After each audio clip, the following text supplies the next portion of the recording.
All right, I think we're live. Push one in the chat if anyone can hear me.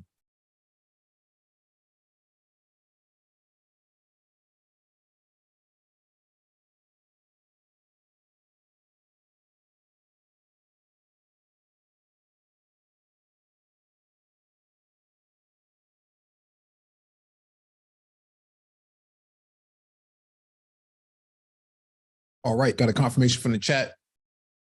Welcome back to the Black Brain Trust. This is episode 819, Black Healthcare Talk. Please hit the like button as you come in, share the video if possible, and hit that notification bell so you get all the updates from the Black Brain Trust. Also, there's a docket in the description beneath the video for you to follow along with and reference. If you want to join the panel, there'll be a link in the chat. There'll be a Zoom link. Make sure you update your Zoom client before joining. I also have my guest on, Dr. Phoenix. What's going on, Dr. Phoenix?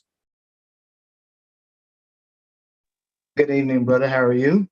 Good to be Good. back. And yourself? I'm well. I'm well. Good to be back on the Black Brain Trust. Absolutely.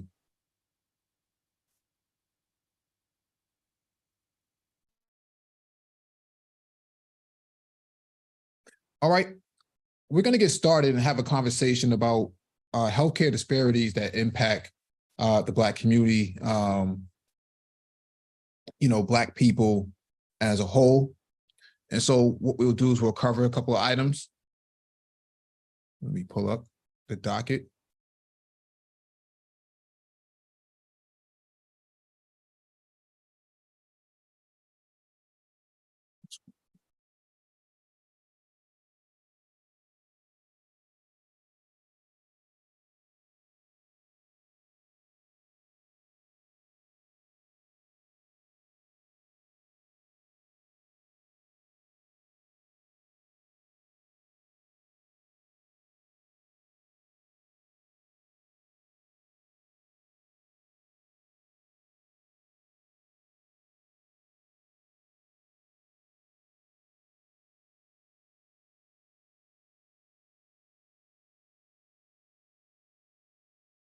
All right, let me just cover this first item on the docket. This is from MIT News.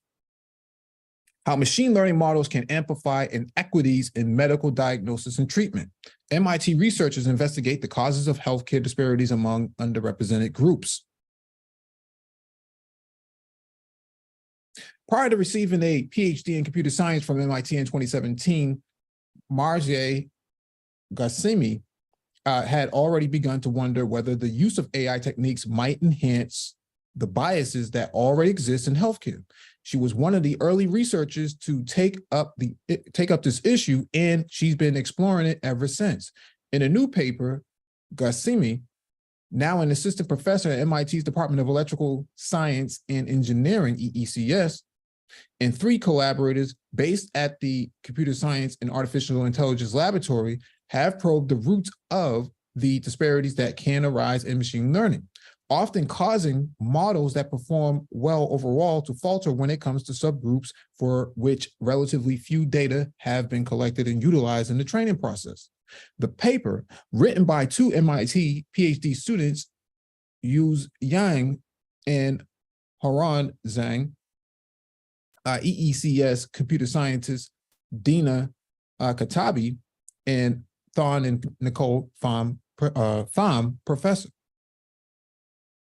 And Ghassemi was presented last month at the 40th International Conference on Machine Learning in Honolulu, Hawaii. In their analysis, the researchers focused on subpopulation shifts, differences in the way machine learning models perform for one group as compared to another.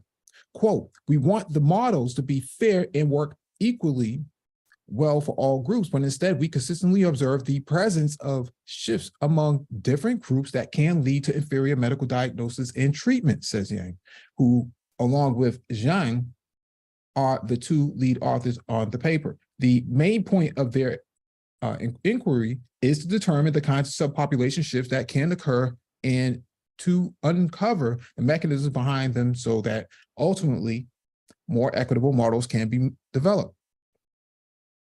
The new paper significantly advances our understanding of the subpopulation shift phenomenon, claims Stanford University computer scientist Sami Koyojo. This research contributes valuable insights for future advancements in machine learning models performing on underrepresented subgroups. The MIT group has identified 4 principal types of shifts: spurious correlations, attribute imbalance, class imbalance, and attribute generalization, which, according to Yang, have never been put together into a coherent and unified framework. We come up with a single equation that shows you where biases can come from. Biases can, in fact, stem from where the researchers call the class, or from the attribute, or both. To pick a simple example, suppose the task assigned to the machine learning model is to sort images of objects, animals in this case, into 2 classes, cows and camels. Attributes are descriptors that don't specifically relate to the class itself. It might turn out, for instance, that all images used in the analysis show cows standing on grass and camels on sand. Grass and sand serving as the attributes here. Given the data available to it, the machine could reach an erroneous conclusion, namely that cows can only be found on grass, not on sand. With the opposite being true for camels, such a finding would be incorrect. However, given rise to a spurious correlation, which Yang explains, is a special case among subpopulation shifts, one in which you have a bias in both class and the attribute. In a medical setting, one could rely on machine learning models to determine whether a person has pneumonia or not, based on an examination of X-ray images. There would be 2 classes in this situation, one consisting of people who have the lung ailment, another for those who are infection-free. A relatively straightforward case would involve just 2 attributes. The people getting X-rayed are either female or male. If in this particular data set, there are 100 males diagnosed with pneumonia, for every 1 female diagnosed with pneumonia, that could lead to an attribute imbalance. And the model would likely do a better job of correctly detecting pneumonia for a man than a woman. Similarly, having 1,000 times more healthy pneumonia-free subjects than sick ones would lead to a class imbalance, with the model biased toward healthy cases. Attribute generalization is the last shift highlighted in the new study. If your sample contained 100 male patients with pneumonia and 0 female subjects with the same illness, you still would like the model to be able to generalize and make predictions about female subjects, even though there are no samples in the training data for females with pneumonia. Interesting. The team then took 20 advanced algorithms designed to carry out classification tasks and tested them on a dozen data sets to see how they perform across the different population groups. They reached some unexpected conclusion. By improving the classifier, which is the last layer of the neural network, they were able to reduce the occurrence of spurious correlations and class imbalance, but the other shifts were unaffected. Improvements to the encoder, one of the uppermost layers in the neural network, could reduce the problem of attribute imbalance. However, no matter what we did to the encoder or classifier, we did not see any improvement in the terms of attribute generalization.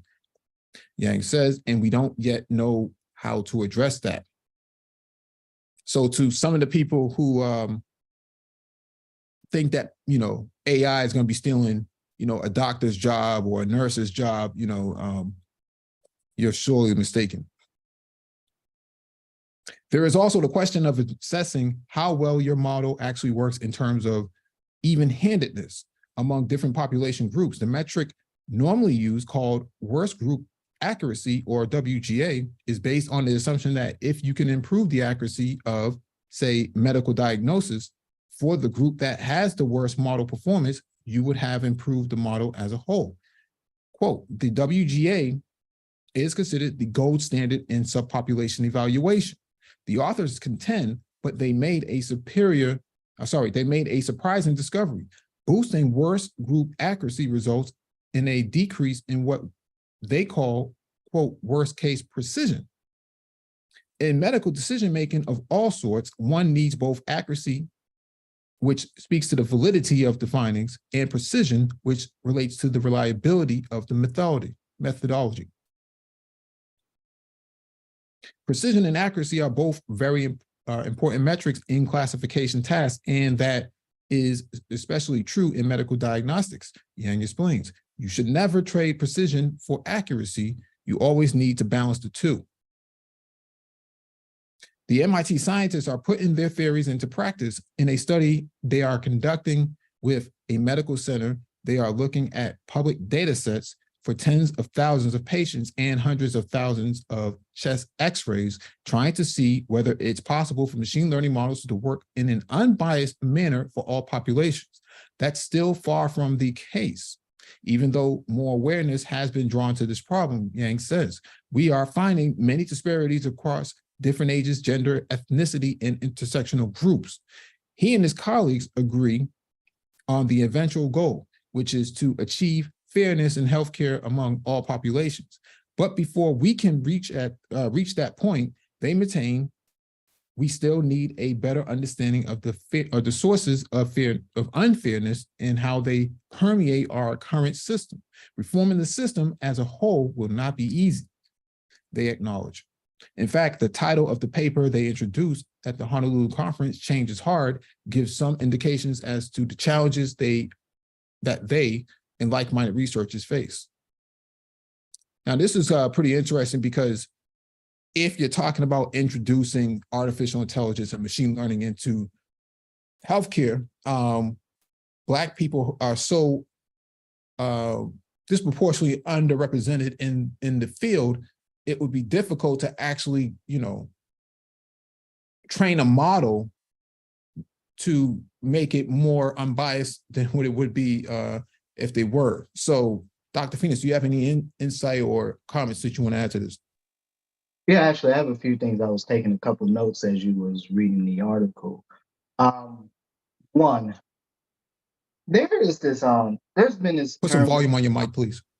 I'm sorry. Can you hear me better? A little bit now, yep. Yep, I'm sorry. Yeah, so there's been this term that's been kind of thrown around over the years called implicit bias, and really it's an academic term. It came from academia, which it seeks to try to explain how there are biases and they're unintentional in of sorts. And my opinion has always been biases are very intentional. There's no such thing as implicit bias when you intentionally go out of your way to undersample populations. For example, in the article you was reading where they were using pneumonia represented in male patients versus female patients, and basically they had no female patients in the data, in the group, in the research.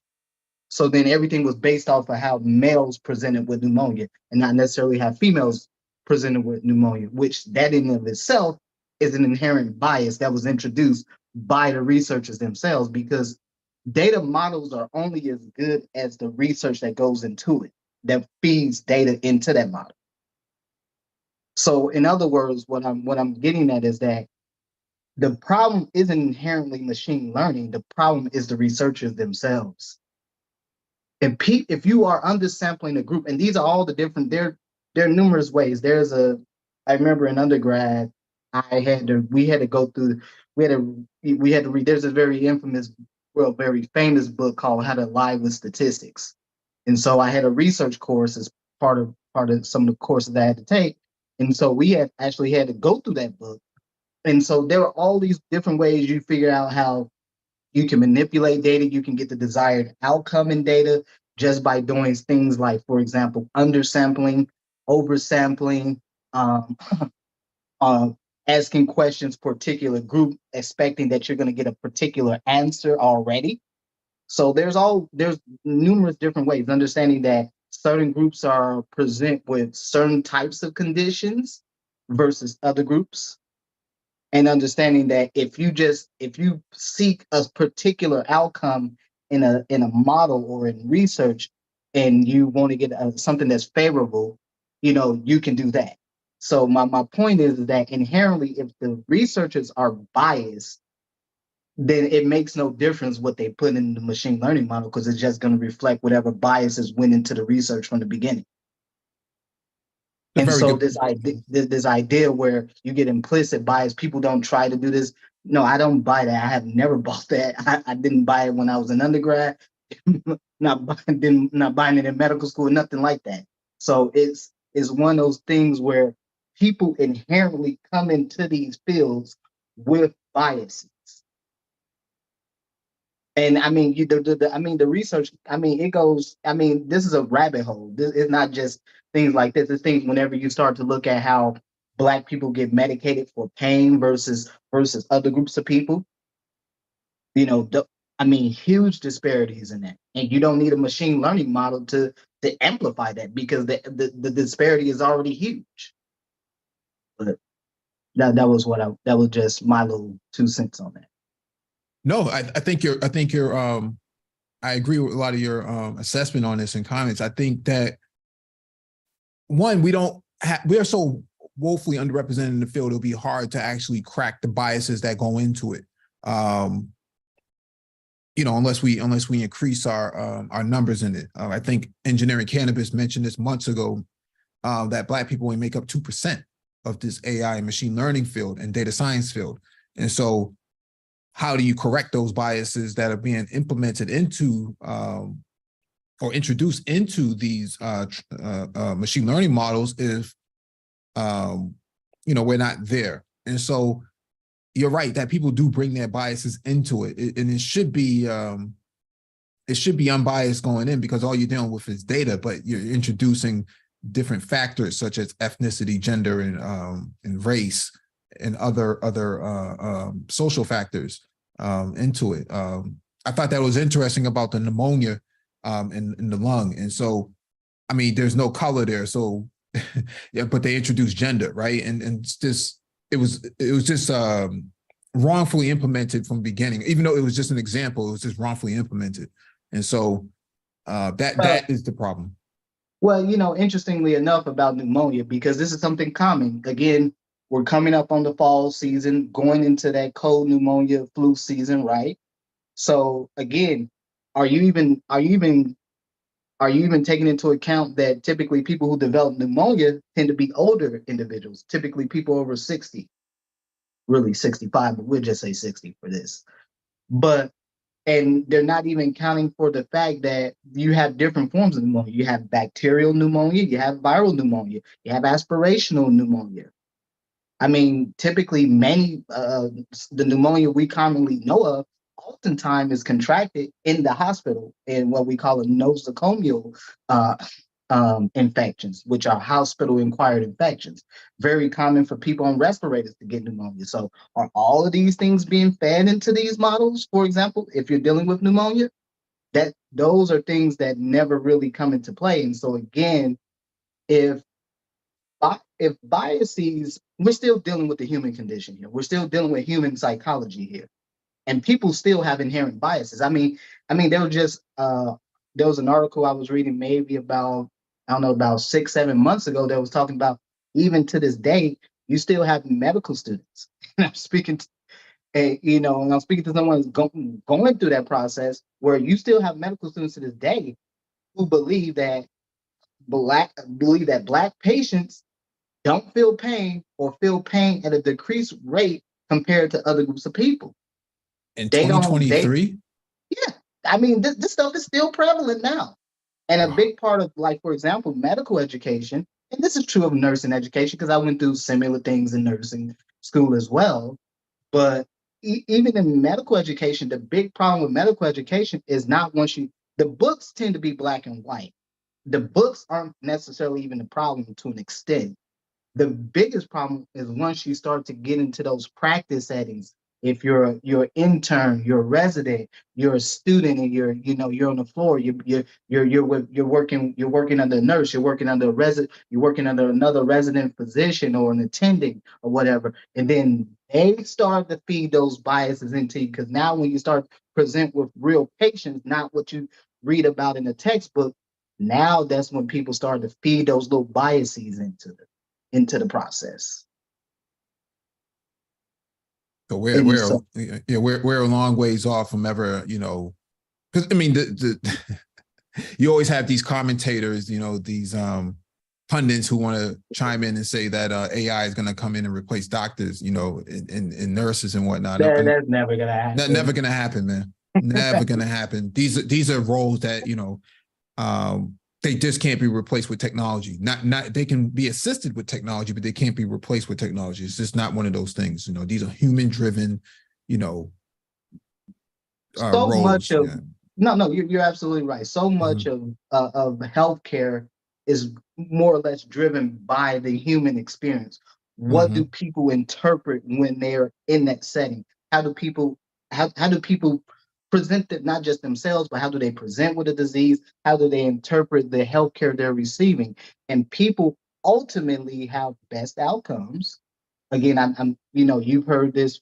Sure, many people who are listening have heard this. People tend to have best outcomes when they're dealing with someone face to face, and the person that they're dealing with, who's the medical provider whatsoever, looks like them. I mean, that's just the simple truth of the matter. There is no ifs, ands, or buts about this. Now, again, I don't. I've heard folks talk about this. It's not happening. Look, there's so much going on in the world now, and certainly there's a lot going on in healthcare, which is going to lead us to what we're going to ultimately talk about a little later. But the point is that when it comes to machine learning, I don't have a problem with machine learning. I think machine learning is a very good tool that can help nurses and physicians. But the fundamental problem are the researchers, the PIs, the principal investigators, the folks who are not just developing these models, but the researchers who are providing the data that gets fed into these models. And if that data is tainted, the machine learning will only reflect that and amplify that more. Indeed. All right, we'll put up the next item on the docket.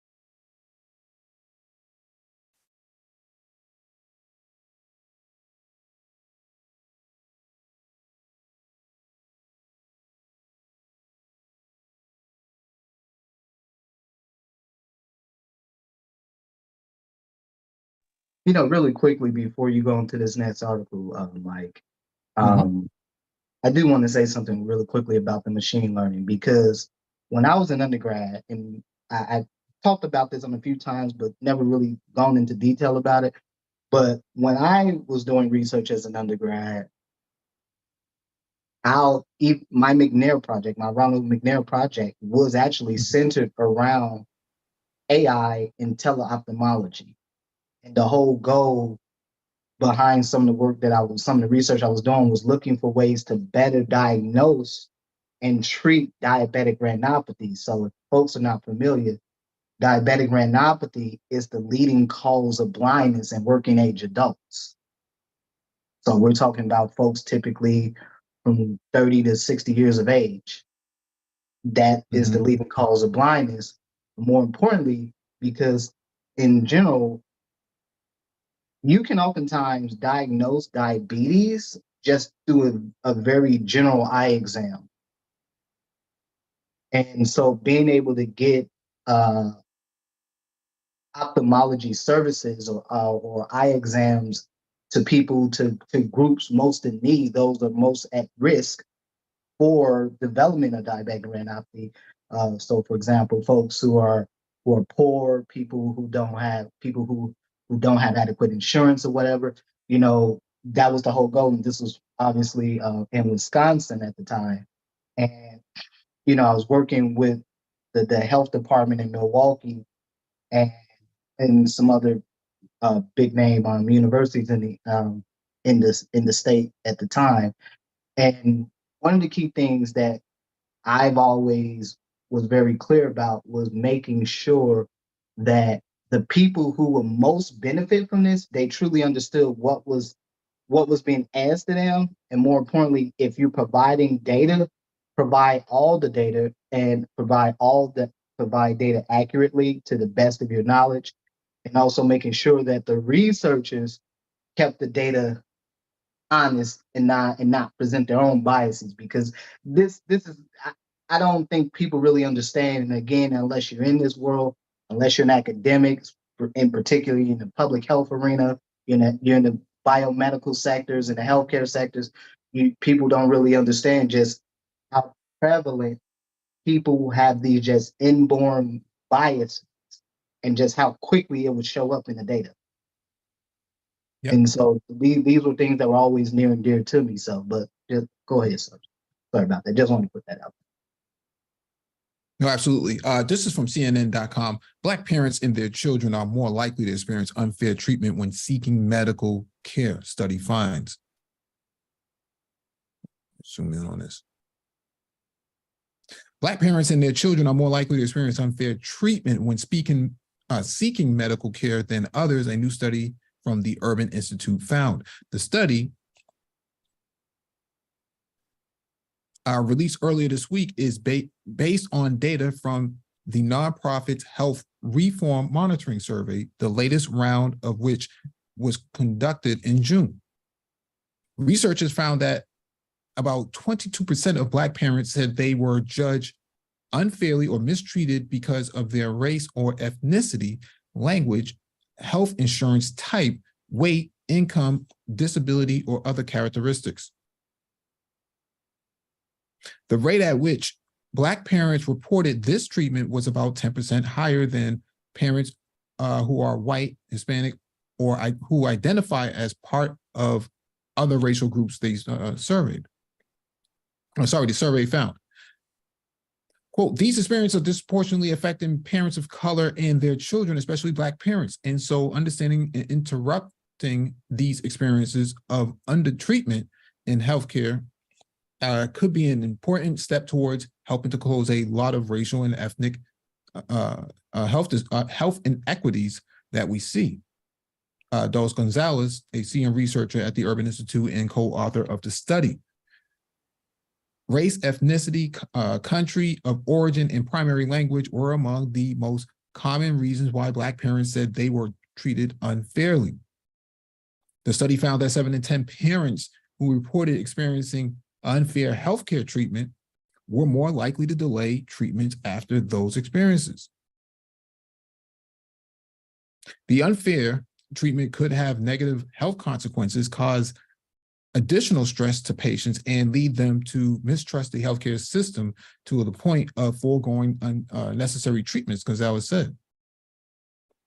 Quote, there's going to be a lot of changes that are needed on multiple fronts that address not only sort of implicit and explicit biases that providers and their staff could hold towards people of color, but also just broader changes in how we're delivering healthcare, she said.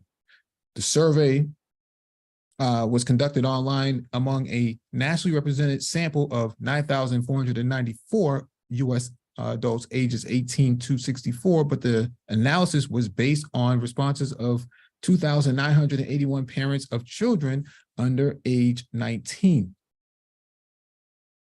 Wow.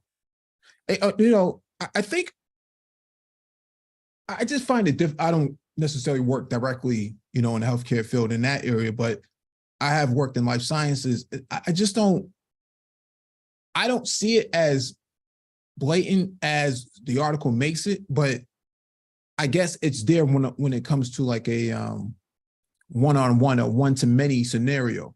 I have heard about cases of, doctors and nurses giggling in their break room or wherever they are in the back room while the patient's out there suffering. That type of stuff. I don't get it. it's hard to understand how somebody could take a job like that and still hold a straight face and have that sort of bias in 2023. Like, that's just crazy. You know, this reminds me a lot of a situation when, unfortunately, when I was an undergrad, and I remember I had a rotation on the neurology floor for a semester, and I'll never forget. It was a particular scenario. It was a young couple, young Black couple, but anyhow, this hospital I was at, this is in Wisconsin, but not gonna name the hospital, but I'll say this much. Mm-hmm. This is a well-known hospital, very well known for some of the discriminatory practices that Black folks have commonly experienced at that hospital. But on this day, I remember I had a few patients over that week, but on this day, this couple came in. I think she was like a day surgery or something like that. And anyhow, the nurses refused to give her a room. So they actually had her sitting on a bed out in the hall. And I remember I got really pissed off because I'm sitting here like, I got one patient who drunk uh what's it called? Silver iodide water. I forget what they call it. I forgot, I can't remember the exact name, but it's something commonly used in folk medicine, homeopathic remedies or whatever. But basically, this water basically, she drank so much of it, it turned her face like this bluish gray color. It was a white woman. It's like aluminum, right? It's called silver something. It's silver iodide or silver something. I can't remember. I've heard it. I heard of it during the Alex Jones, sort of commercials. But she wasn't the first person I ever had that had drunk so much of this water where what a lot of people don't understand, it actually, because the silver begins to build up in your liver, and so your liver can't properly detoxify, cannot remove it from the body. So what happens is that it starts to show up in your skin. And so in this case, turned her skin a grayish blue color. And this woman was also an alcoholic, so she ended up wrapping herself around the tread at like 120 miles an hour, which is what ultimately brought her to the floor. Wow. Because she had sustained some head injuries. But this woman, everything that happened to her was obviously self-inflicted, but gets grade A treatment. And then I'm sitting here watching them. I watched the white nurses bend over backwards to help this patient out, go out of their way to really make her comfortable, along with a couple other patients I saw there that day as well. But then this young Black couple comes in. She was a day surgery, and they literally refused to not give her a room. So they left her sitting out in the hallway for pretty much the entire time I was there, because I think I was on the floor that day for maybe about 10 hours or something like that. And so it annoyed me to no end. And it was one of those things that I just kind of never forgot, because even throughout my time in undergrad, I remember when we started to have these discussions in class in lectures about health disparities and all the things that leads to health disparities and so on and so forth. I remember specifically the white students were livid. They got so angry. In fact, they got so angry, they were emailing the professors, and basically the professor had to address the entire lecture and address the entire cohort about these issues and about why she was never going to stop talking about these issues and why they were important and why they needed to know about it. And these are all future nurses. Understand this. So when you read stories about this article here, CNN Health, this is an everyday experience. This is the kind of, we've heard stories over the years, certainly over the last 3 years or so, where you've heard stories where you got nurses making fun of patients. You even heard stories about doctors saying things about patients. Again, like I was saying earlier about, even now, you still have studies coming out showing that medical students still believe Black patients perceive pain very differently from other people.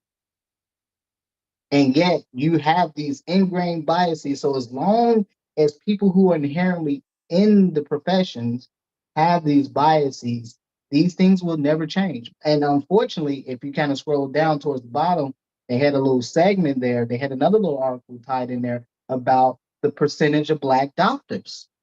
And it's not just Black doctors, it's Black medical. Just go, if you go up just a little bit,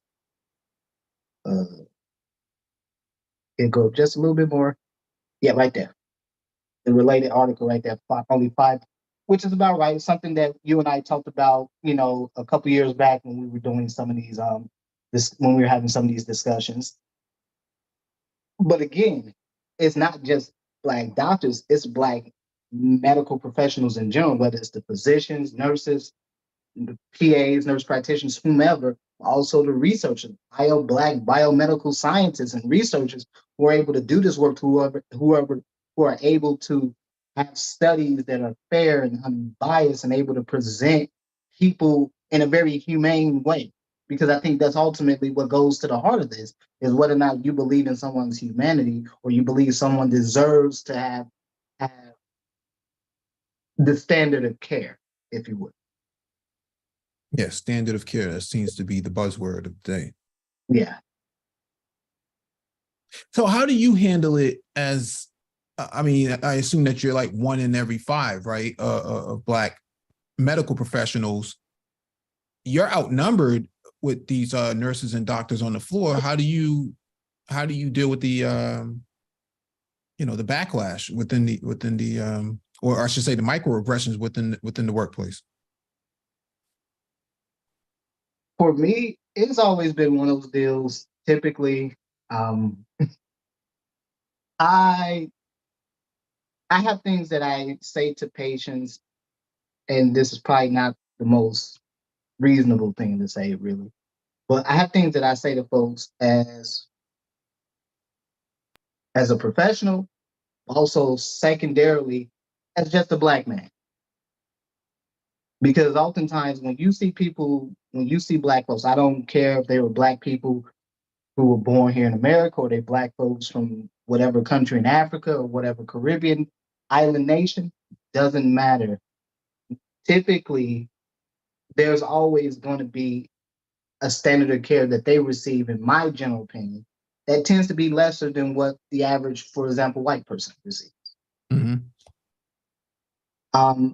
And that's not by accident. That is very much by design, which is also where when sometimes when I'm in situations where people get presented with really bad news, I try to do my best. I do my best to give them the best advice I would give, not just something necessarily I would do, but just really what oftentimes were things that people don't, bits of information that non-Black doctors wouldn't tell their non-Black medical, not just doctors, but medical professionals in general would not tell their patients. Because oftentimes what happens in these types of scenarios is that Black folks get told one thing, everybody else get told another. Mm-hmm. And so you get these things where you get biases through omission. So you omit certain treatment options, or you try to rush a particular group of people into a particular treatment option. And so I always make sure that I am clear by telling them, these are all the options you have. This is what you can do, no matter what the case, whether it's something serious or something minor. But again, is always making sure that they have a full picture of what's going on and what they can do. And here are their options. How do you, shouldn't that just be like structured in or situated in policy where you have what you're talking about? You have to exhaust all options to the patient, even if they can't afford it. These are the options, right? That should be standard practice. Why is that not standard practice? Because truth be told, it's really difficult to prove someone is biased. It really is. Mm-hmm. I mean, ideally, it should be in policy. And truth be told, as a physician, As a nurse, you take an oath. Again, everyone's familiar with the Hippocratic oath that physicians have to take. Also, nurses take similar types of oaths as well. They are supposed to be the number one patient advocates. They're supposed to be the biggest advocate, especially when the doctor isn't. Right. But oftentimes you don't see that.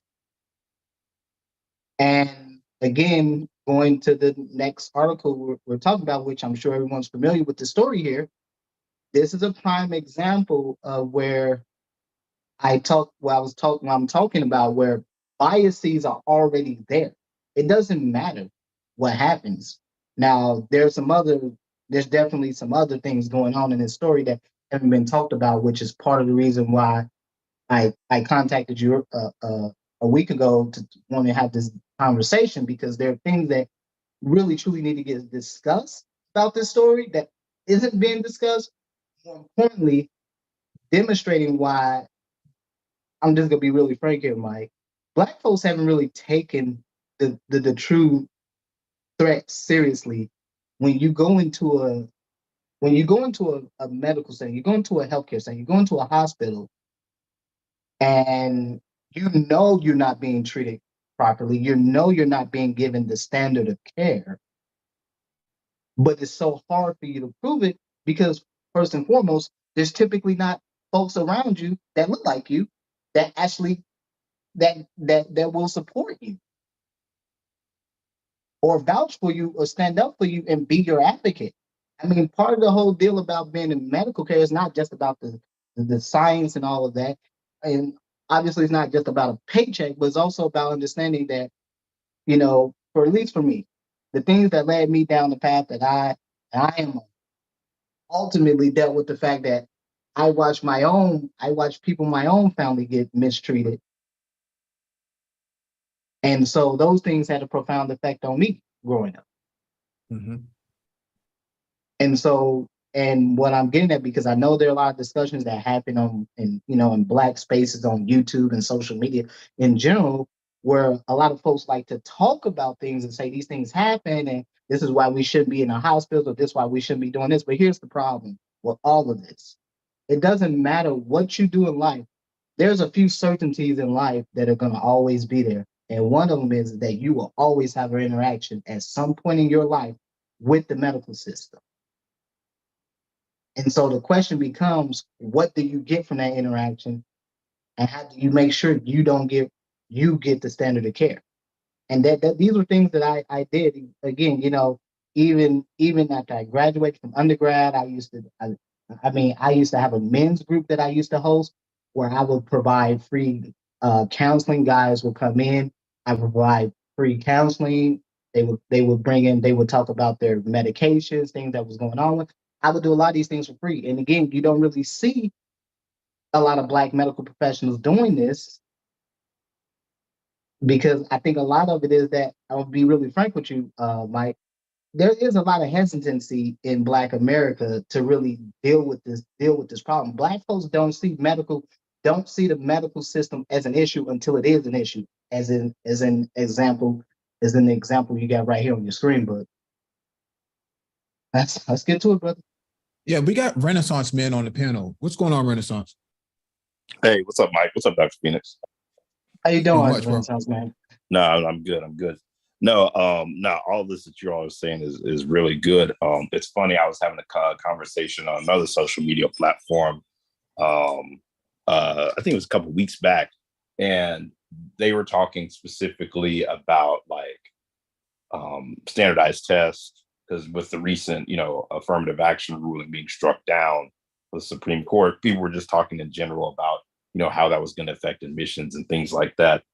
And people were saying, that I knew they were talking about getting rid of the LSAT, making it optional for admissions for law school, as well as the SAT, ACT for undergrad. But I even heard someone say that the MCAT, they were thinking of making that possibly optional as well. And what they were saying, and you may have some opinions, may disagree with some of this, Dr. Phoenix, but they were saying that, that they thought that your time was better spent probably prepping for your exams that you're going to take after your, I think was your first year of medical school. And that, a lot of this was set up between just who can afford to pay for the prep and the exams, coupled with some of the things are just in place because people went through it. Because they were saying, for example, too, they didn't think it made sense to take, I think it was organic chemistry as well, because they were just like, they were like, at this point, they're like, why are we doing this? They're like, oh, because other doctors had to do it. And they were like, it's pretty much kind of hazing. But the other thing, too, that people were discussing was that when you talk about bedside care, that there's a lot of sort of thoughts and a big push towards STEM at the undergrad level. But they were also pointing out that if you look at people who either did like STEM and another like humanities or something as an undergrad, or like a more liberal arts type of degree, they actually had better bedside care because it worked in the human element. And that's kind of what I think that the medical system is finally starting to acknowledge, big picture, is that there's a human element to it. And that's why you're seeing this move towards like a holistic evaluation of the applicant. Because I was looking at Cuba, for example, and the way they teach medicine is completely different as far as like very community oriented. What's that again? The School of Americas in Cuba. Yes, yeah, I think so. They were just talking about how, they teach it very much from a community oriented type of philosophy, and, a much more preventative type of care type of situation. So I guess big picture, what I'm kind of getting at is that, I'm thinking like, as people sort of think through like, affirmative action and like changing exams, understanding, people having more understanding of how that's going to affect the number of Black doctors that we're able to actually have. And there's data that shows, the more Black doctors you have, like in a county or something, the higher the life expectancy. So all of these things are just going to, if people aren't, like you said, to your point, if people are not dealing with it till it's a problem, I think people really don't even know where the true beginning of the problem starts. And I think that starts with like schools and getting people in these fields to begin with. No, I agree. 100%. Now, I would say this too. You want to say something, Dr. King? No. Go ahead, bro. How you doing? Oh, okay. All right. Hey, man. How you guys doing? How are you guys doing here? Hey, what's going on, man? All right. One of the things we have to also speak about is in the Black community, we have in the medical community, to a large extent, Black doctors have always done fairly well in the Black community amongst their own, but Black people on the whole are are pretty afraid of the medical system to a large extent because they don't trust it. Black people, experimentation and all this kind of craziness going on. Now you look at it, here's a Black woman with her with her baby decapitated. I mean, they're just crazy kind of stuff like this. And this has been going on a very long time. In this country, in this medical system with Black people. It's terrible because it works against us, but we don't trust the system to a large extent. We don't trust it.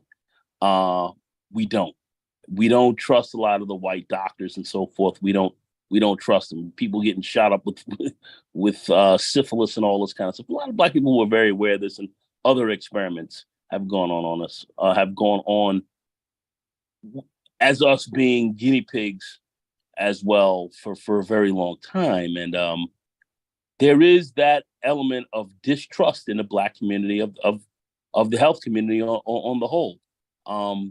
There's some good reasons certainly behind it. Yes, bias is massive. There's huge bias in it. Black people feel it. And it works against us adversely, I would definitely say, but we have fears of it, and some of them are not that poorly founded. So that's a tough thing. Black doctors and so forth, and having a healthcare system that's more responsible to us would certainly be even more helpful. But we do have a fear, I would say an ancient fear, literally in this country of that system. And I just wanted to just to say that, and it's not based on just pure ignorance, but there's some reasons behind it. And I'll just leave it at that. Yeah, let me get to this article. This is from CNN.com. Georgia mother who alleges baby was decapitated during delivery files lawsuit. Zoom in on this. A mother who alleges her baby was decapitated during delivery at a Georgia hospital last month filed a lawsuit Wednesday against the hospital and others involved in the delivery, according to the legal filings. The complaint filed in Georgia's Clayton County alleges the Southern Regional Medical Center attempted to conceal the manner of death of the baby from the family, including the mother, a 20-year-old Jessica Ross, and her boyfriend, Trevion Isaiah Taylor Sr. The medical center in Riverdale, some 13 miles south of downtown Atlanta, the baby, who was named after his father, was delivered at full term, according to the family attorney.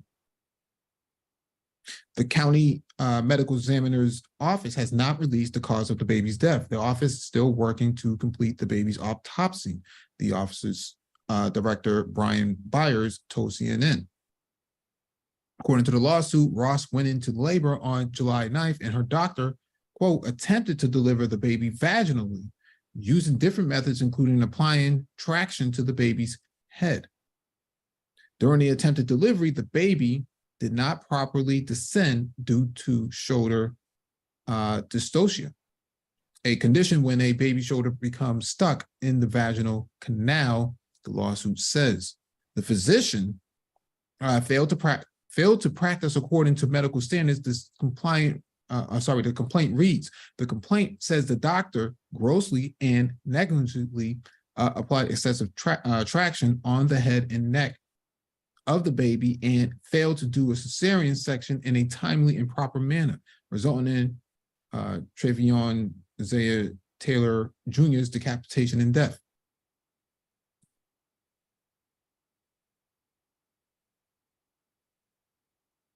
In a statement to CNN on Wednesday afternoon, Southern Regional Medical Center said it denies the allegations, the complaint referencing the hospital.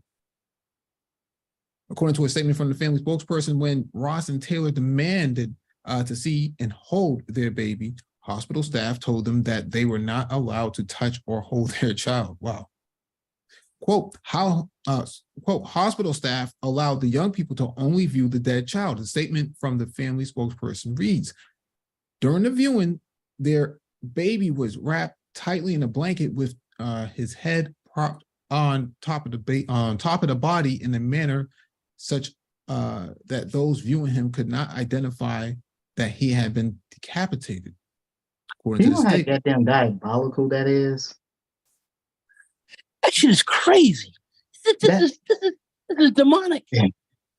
This shit is demonic, man. Yeah, I'm not. Let me just finish reading this. On Thursday, the Clayton County medical examiner told CNN in a statement his office is calling on state officials to investigate the incident. Byers said his office had contacted the Georgia Composite Medical Board and requested that they also investigate the three doctors' roles in the incident. He added the office is in the process of notifying the Georgia Secretary of State Office Board of Nursing as well, and will request that they also investigate the nursing staff's role in the incident. The Southern Regional Medical Center said it was, quote, unable to discuss the care and treatment of the specific patients due to patient privacy laws and Health Insurance Portability and Accountability Act, or HIPAA. Our heartfelt thoughts and prayers are with the family and all of those impacted by this tragic event. The medical center's statement reads, our prayers also remain with the dedicated team of physicians, nurses, and staff at the Southern Regional Medical Center who cared for this patient. Our commitment is to provide compassionate quality care to every single patient, and this loss is heartbreaking. Quote, since this matter is in litigation, we are refrained from providing any additional information. The statement reads, the physician involved in the delivery is not an employee of the hospital. The statement reads, the hospital has taken the appropriate steps in response to this unfortunate situation. The statement reads, the lawsuit alleges, among other things, negligence by the defendants, who include the medical center and the physician, Dr. Tracy St. Julian. CNN attempt to reach St. Julian at her private practice were unsuccessful. The suit asks for a jury trial, and the plaintiffs are asking for monetary damages, including for the value of the baby's life, such as loss of lifetime earnings, for funeral and burial costs, and for the county's medical examiner's office expects to have a statement about its findings Thursday. This is, and keep in mind that this doctor who delivered the baby is actually a Black woman herself. It adds a different spin to this. I don't even know how to engage this. Dr. Phoenix, what is your take on this? Well, there's a few things that come to mind. One, the doctor involved. I'm just gonna be real frank here. The reason this story probably isn't plastered over every major news, cable television network is because the doctor, the physician involved with delivering the baby was a Black woman. I'm just gonna be really frank about it. Mm-hmm. Because had this, in my honest opinion, had this been a non-Black doctor responsible for this, this would be everywhere. But also, too, I'm gonna go somewhere that a lot of folks are not gonna like, and it needs to be talked about. We need to talk about the mother involved here. So, for those who are not familiar with what is known as shoulder dystocia, essentially, shoulder dystocia just essentially means that basically the baby's shoulders are trapped basically between the pelvic bones and the vaginal canal. And so typically, in fact, it typically tends to rest against what is called the pubic symphysis. And you can actually palpate that.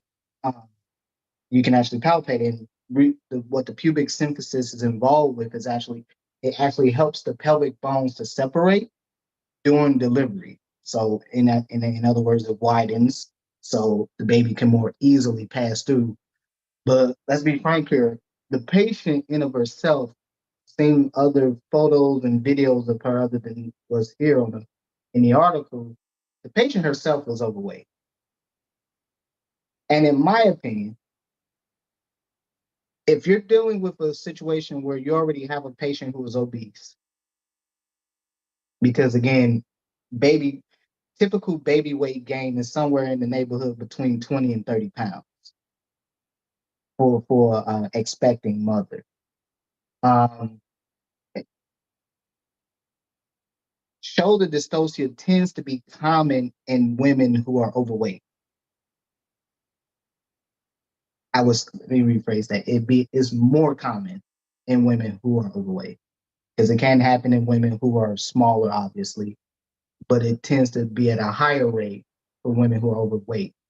And more importantly, my honest opinion, this kind of calls into question this particular physician's competency, because I actually looked up this physician. Apparently, she used to be in the military. She was a military physician.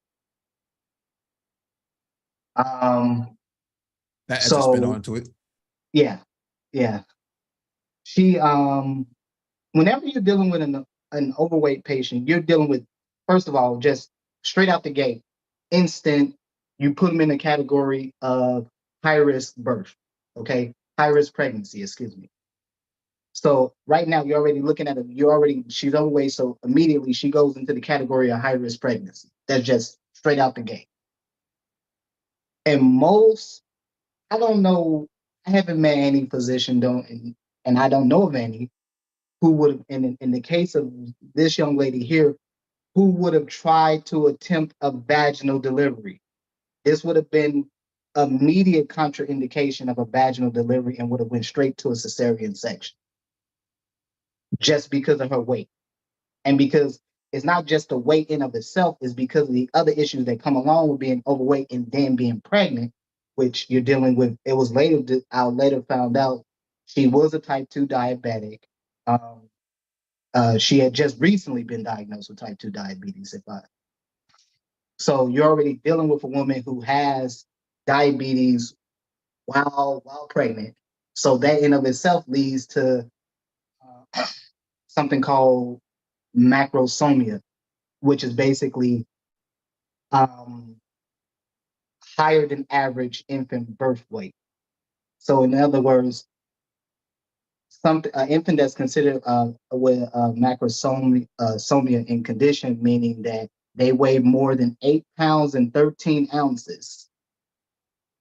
That is generally the result of a mother who is herself is overweight, but also is diabetic, whether she was already a type 2 diabetic or she developed gestational diabetes while she was pregnant, because it's very common, even if they're overweight and not quote diabetic, not quite common for women who are overweight and get pregnant to develop gestational diabetes. And many of them eventually go on to develop type 2 diabetes over the years. So there were just some things, some of the decision making involved with this particular doctor in general, that you do kind of question her competence. But more importantly, so without trying to be too graphic here, from what I understand, what happened was that it seemed to be an insane amount of traction. Typically in cases like this, when they want to try to get the baby out through the vaginal canal, they can apply traction either through using forceps or they can use a vacuum. And it's actually it's not, I'm gonna say interesting, but it's not uncommon for that to happen. But at the same time, it carries inherent risk, because understand this is a newborn baby, so the bones are soft, the bones are very malleable, if you will. The bones are very soft, so it doesn't take a lot of force and a lot of pressure to start to crack bones in an infant. It really doesn't. The bones are really soft, especially the bones of skull, because you have all of these various sutures that line up the various that are connect the various parts of the skull, because the skull isn't just this one big circular mass of bone. It's actually a few different pieces of bone, if you will, that all come together as this sort of circular structure that forms it. So you have your occipital, your lambda, stuff like that, and they all are connected through these lines called suture lines. And so, in fact, if you check a baby, the top of the baby head, they have this real soft spot called a fontanelle. Very, very well known, and parents are often advised to not touch that area and be very careful around the area because it's extremely soft. And so again, this doctor applying this insane amount of pressure to a baby who was technically stuck in the vagina, if you will, to the point where, in my opinion, by the time she decided to take the woman in for a cesarean section, the baby's head was probably already detached by that point. See, and then I could question the not just the doctor, but the legitimacy of the whole entire the healthcare system as a whole. That from the time they identified that she was pregnant to the time of delivery, because she had pre-existing conditions before that. What was discussed in terms of what could be the impact? What are the alternatives? What kind of maternal care was actually provided for her throughout the whole entire pregnancy? Go ahead, Shonda. Good evening, you all. I thought the same thing. I hope everybody can hear me, and hope everybody. Yes, we can hear you clearly. Yes, we can. What I thought the same thing. And Dr. Phoenix eloquently laid this out. Another factor with this young lady is that she's under 5 feet tall, or right at 5 feet tall. So not only is she petite framed, she is obese. BMI is at least 30, 35 plus. And she was pregnant. This was her first pregnancy on top of the type 2 diabetes. So there are risk complications with that. It made me question the prenatal care because what keeps coming out is that the physician or the obstetrician who was Dr. Julian was not an employee of the hospital where this incident occurred. So where was the birth planning discussed? Did she get prenatal care throughout the entire first, second, third trimester? Typically with women, once they're concerned, if they may be pregnant, if they miss their period, or if they do a home pregnancy test and they come in to see their doctor or physician, they do a lot of that screening within the first trimester, which is the first 12 weeks of pregnancy.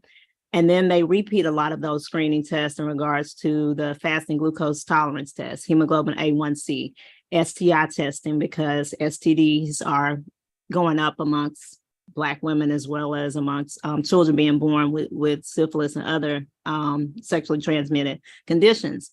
So the question is, did she follow through with her prenatal care? We don't know the answer to that question right now. Hopefully that will come out. But when I heard this story, I was like, that's banana crazy. Like, how's the child decapitated? And then I'm listening to it was a gentleman on Roland Martin's show who's not only a physician, but he's also a lawyer, and he does medical malpractices that laid out the case. And I'm like, this is crazy.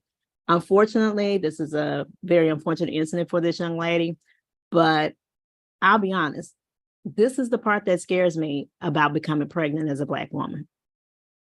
Because even though this young lady, she's 20 years old, this is her first pregnancy, that's the time where a woman is most vulnerable, no matter what her ethnicity is. And it's not about, gender this, gender that, but there's a helplessness that goes into a woman is going throughout her pregnancy. She's sharing that with her partner, her husband, hopefully her family. And you get to the point to where you're ready to deliver.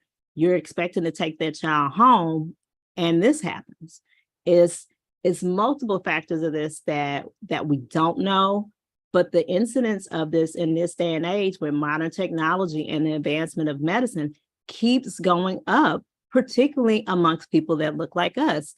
I can't explain it, but as a healthcare provider, as well as, someone of ethnic descent, it's very disheartening because it didn't have to get to this level. So I question on, where was there gaps or holes missed in that? Because I agree, from jump, it should have been a C-section plan. And if the patient wasn't in agreement with that, it should have been a plan B in case, set up. We may try to deliver your child vaginally, but if not, because she pushed for over 3 hours, I was reading, and still was not able to deliver a child. I don't know of any physician that would have ever been okay with her pushing more than 40 minutes. Yeah, that's what I was going to ask. Was that in? I'm sorry, say that again. No, that's what I was going to ask Dr. Phoenix. That, and is anyone in there outside the physician able to have the authority to say, okay, this is not safe, we need to go to a cesarean? That's what the nurses are supposed to be doing. That they are the check and balance there. That's what they should have been doing. It's their job. Sounds like a lot of fumble balls up in there, man. They didn't handle that right at all. Man, that's crazy. So again, while I think the physician should be bearing the brunt of the blame here, I am going to lay a lot of that blame also at the feet of the nurses that was involved, because I think that is a very diabolical thing to do, to wrap a baby up, put the head on the body, wrap it up so tightly in a blanket to give the impression that the head is still attached to the body, and then present the body to the family, to what would have been the new parents. I mean, I think that's just really sickening. And so I think it begs into question this moral and ethical question about what the nurses did, how they went along with the program, and more importantly, how they did not properly advocate for this woman as their patient.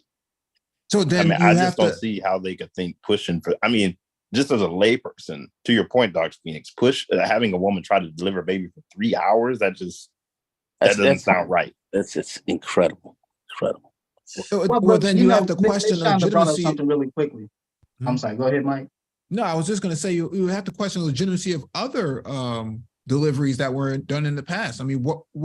I mean, this can't just be this one-off case. This has to be some other practices that were going on in the facility, in the network, that, you know, it's not just a one-off thing, that they must have been doing a lot of malpractice in the past, and that they've gotten away with it. There's Now- got to be other I incidents. have no doubt about that. I don't doubt that for one moment. Mhm. I think the particular heinous nature of this case, just they delivered the baby and yet somehow the head was still lodged in the vaginal canal of this woman after they Wow. took after they took the come body on. out. Wow. That's the part that I think a lot of folks are not understanding. But I think Ms. Shonda did bring up something really important here, which is about the doctor not quote, because I know the hospital in question has been touting this from the very beginning. The doctor in question is not an employee. That doesn't matter. I'm about to tell you guys why it doesn't matter. Physicians have admitting privileges. I've even met some MPs and PAs that have admitting privileges. You don't need to be an employee. A physician doesn't need to necessarily be a direct employee of a hospital. If they have, and you see this is very common in physicians who have private practices, so such, for example, Yep. OB/GYN, surgical practices or whatever, they have admitting privileges at local hospitals. So in other words, when they have a patient that they cannot handle in the confines of their private practice, they admit them into a hospital and they're able to follow them through the entire process. So they know everything that's happening with their patient from the moment they're admitted to the moment that they're released. And then they're back into their care of that physician. So it's irrelevant whether or not the physician was an employee, because many physicians have many privileges. That's irrelevant. Also, too, Ms. Shonda talked about this resurgence, and this has been going on. I think we talked about this maybe about a couple years ago. This resurgence of congenital syphilis that's been going on. Now, this used to be a major problem when I was in Wisconsin. This used to be a major problem in Wisconsin a few years back, where you had babies born with congenital syphilis. Now you're starting to see it pop up in various states and metros across the country. Now it's kind of been a resurgence over the past couple years, really. And again, a lot of this goes because, for example, a lot of women oftentimes get diagnosed with sexually transmitted infections when they're pregnant, because you have to get an STI test when you're pregnant. So many women oftentimes found out they actually had something like syphilis or chlamydia, because women tend to be asymptomatic for chlamydia, for example, compared to men. Men are not asymptomatic if they have chlamydia. So again, Ms. Shonda brings up a couple very good points. But yeah, I think the fundamental issue here is that this is a very scary time to live in. I can only imagine as a woman, yeah, I can only imagine. But I do think so much of what happened here in this story really calls into question the competence of the physician, but really the competence of the nurses. And truth be told, if you want to know my honest opinion, if as much as the physician failed her patient, the nurses also equally fell for not advocating. Why would you sit there? These are labor and delivery nurses. This is what they do all day. Okay. They help women. Anyone's ever been in a hospital, especially a hospital that has a labor and delivery section, every time a baby is delivered, there's usually like a little chime over the intercom. And so that every time you hear this little chime, that's basically when a woman has delivered a baby. If you guys ever been in the hospital and you hear that. So labor and delivery nurses, this is what they live for.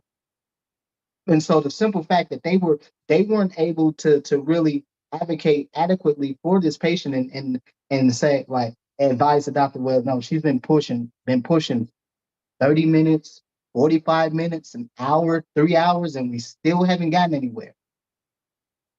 So it's highly unlikely that the baby was even alive by the time they even did the C-section, to be honest with you. I doubt it, because the part of the problem with shoulder dystocia, it also places a lot of pressure on the respiratory system. So again, even if the baby was alive and the head and the baby didn't come out in two separate parts, if you will, for lack of better terms there, the child would have certainly faced some significant cognitive defects at the very least. Well, it sounds like too, Dr. Phoenix, not to be anything to the mother as well, but I mean, looking at that picture, it sounds like that a C-section should have been the plan from the get-go. And any nurse that saw that was like, hey, we're going to try to do like you said, a vaginal delivery. That should have been a red flag right there. So if I may, I'm not a conspiracy theorist, but I'm gonna throw out a possible speculation. And I have seen this, even though I don't work in labor and delivery. I would like to think that this young lady had some form of health insurance.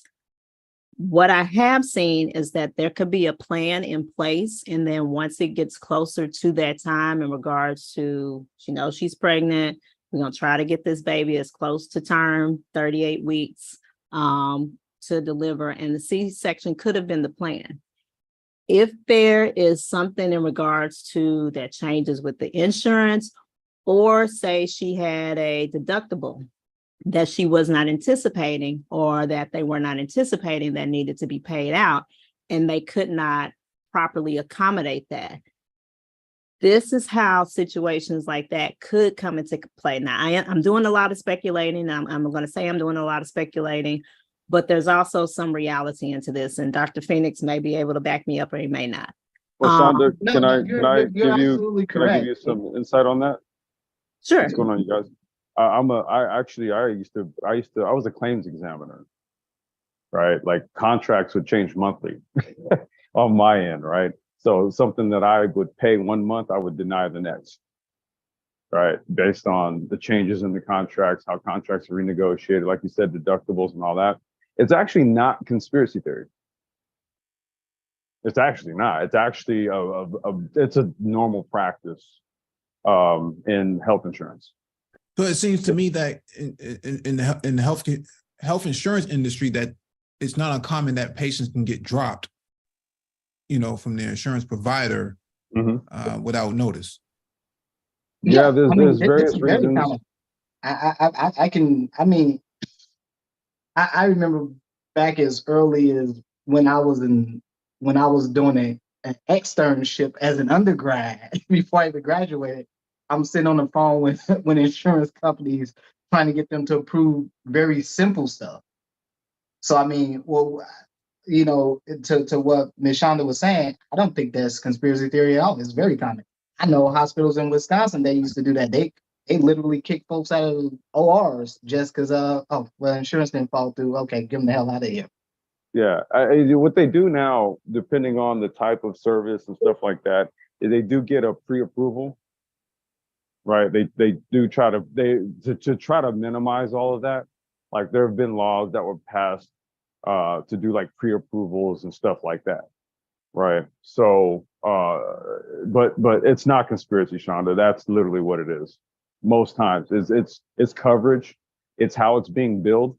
So, for example, like if the provider who's doing the delivery bills it a certain way, and it's not like literally to the code, right, per the contract, we'll reject it, right? The insurance will reject it, or what they'll do is they'll pay parts that were coded right and then bill them again for the other stuff.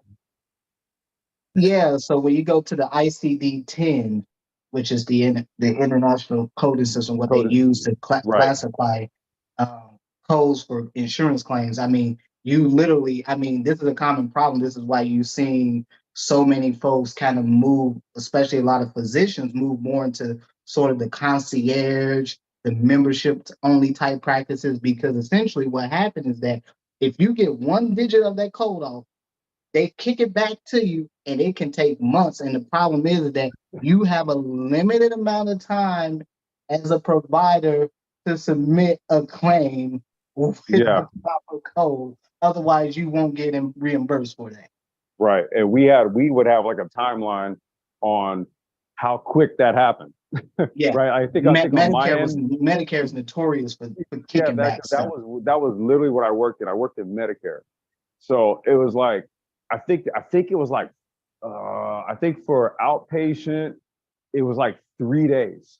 You had 3 days to adjudicate it. Either you pay it outright because it was coded correctly. If it wasn't, you kicked it back, and then it had to get done. Like we had to have record that within 3 days and went back to them. Then they had to send it back, right? And we would have to tell them per contract, this is how it needs to be billed. Then boom, and then we would pay it. And then I think for inpatient, it was like 5 or 7 days.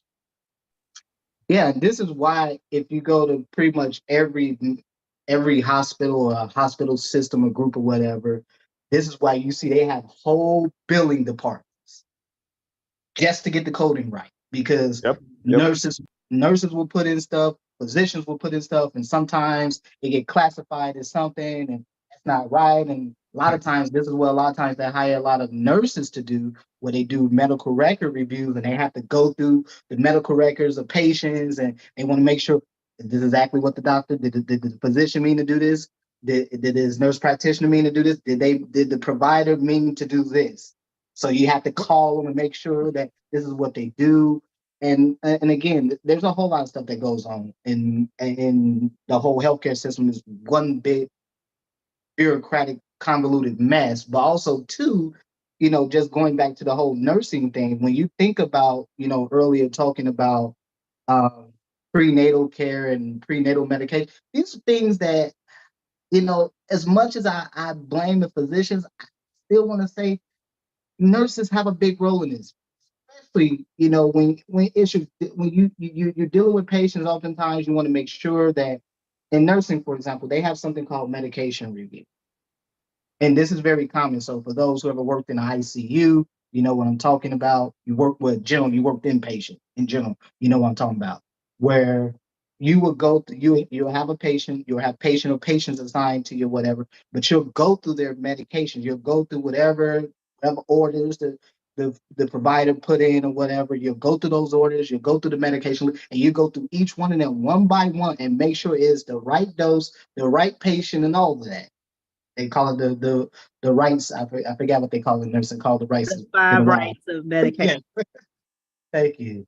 Well, But the point is that you go through each individual medication that this particular patient has, and you double check them against the provider and the orders. And if it's not clear, you call up the provider, and they better make it clear to you. well, And so there's all these things that are supposed to happen, but. No, I was just going to say, I think that's where the ACA comes in, right? To try to standardize coverage for people who are uncovered previously.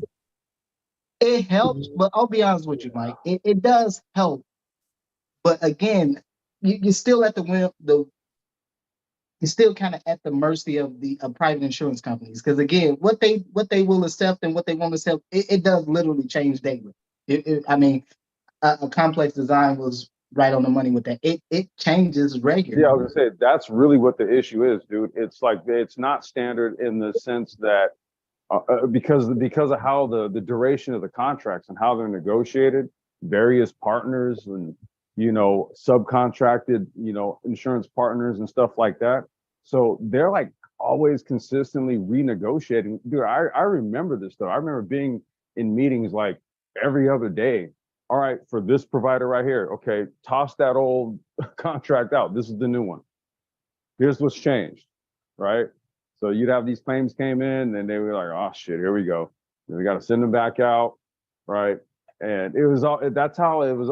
I don't know if the process has gotten more streamlined since then, but just to kind of, well, okay. All right, well then, just to speak to Shonda's point, it is not conspiracy theory at all. Nope. All right, let's wrap up this last item on the docket. This is from kff.org, racial disparities in maternal and infant health, current status and efforts to address them. This is a pretty long one, but I'm not going to cover it all. You don't have to read all that, brothers. Yep. No, I'm just going to cover the summary. Stark racial disparities in maternal and infant health in the U.S. have persisted for decades, despite continued advancements in medical care. The disparate impact of the COVID-19 pandemic for people of color has brought a new focus to the health disparities, including the longstanding inequities in maternal and infant health. Additionally, with Roe v. Wade now overturned, increased barriers to abortion for people of color may widen the already existing large disparities in maternal and infant health. Recently, there has been increased attention and focus on improving maternal and infant health and reducing disparities in these areas, including a range of efforts at the federal level. This brief provides an overview of racial disparities for selected measures of maternal and infant health, discusses the factors that drive these disparities, and provides an overview of recent efforts to address them. It finds Black and American Indian and Alaska Native women have higher rates of pregnancy-related death compared to white women. Pregnancy-related mortality rates among Black and AIAN women are over 3 and 2 times higher, respectively, compared to the rate of white women, 41.4 and 26.2 versus 13.7 per 100,000. Black and AIN and Native Hawaiian and other Pacific Islander women have also have higher shares of preterm births, low birth weights births, or births for which they receive late or no parental care compared to white women. Infants born to Black, AIN, and NAHOPI people have markedly higher mortality rates than those born to white women. Maternal death rates increased during the COVID-19 pandemic, and racial disparities widened for Black women. Let me just skip down here to the introduction. If you don't want to go through all of that, brother, I would just say. No. I was just going to cover this. I was just going to cover this introduction piece. Okay. The COVID-19 pandemic has exacerbated longstanding disparities in health and healthcare for people of color, including stark disparities in maternal and infant health. Despite continued advancements in medical care, rates of maternal mortality and morbidity and preterm birth have been rising in the U.S. Maternal and infant mortality rates in the U.S. are far higher than those in similarly large and wealthy countries, and people of color are at risk for poor maternal and infant health outcomes compared to their white peers. Amid the COVID-19 pandemic, maternal deaths have continued to rise and racial disparities have further widened. Moreover, with the overturning of Roe v. Wade, increased barriers to abortion, people of color may widen the already existing large disparities in maternal and infant health.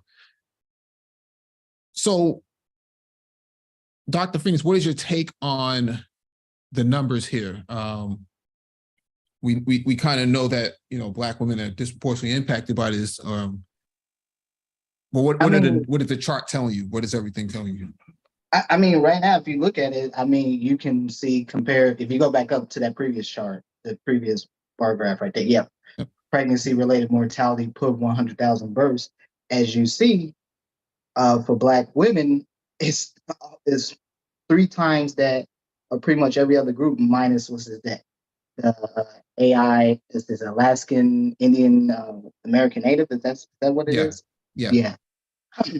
Group where it's roughly about almost double. But when you compare it against white, Hispanic, and Asian Pacific Islander women, you see that the rate is roughly about 3 times that for Black women as opposed to those three groups.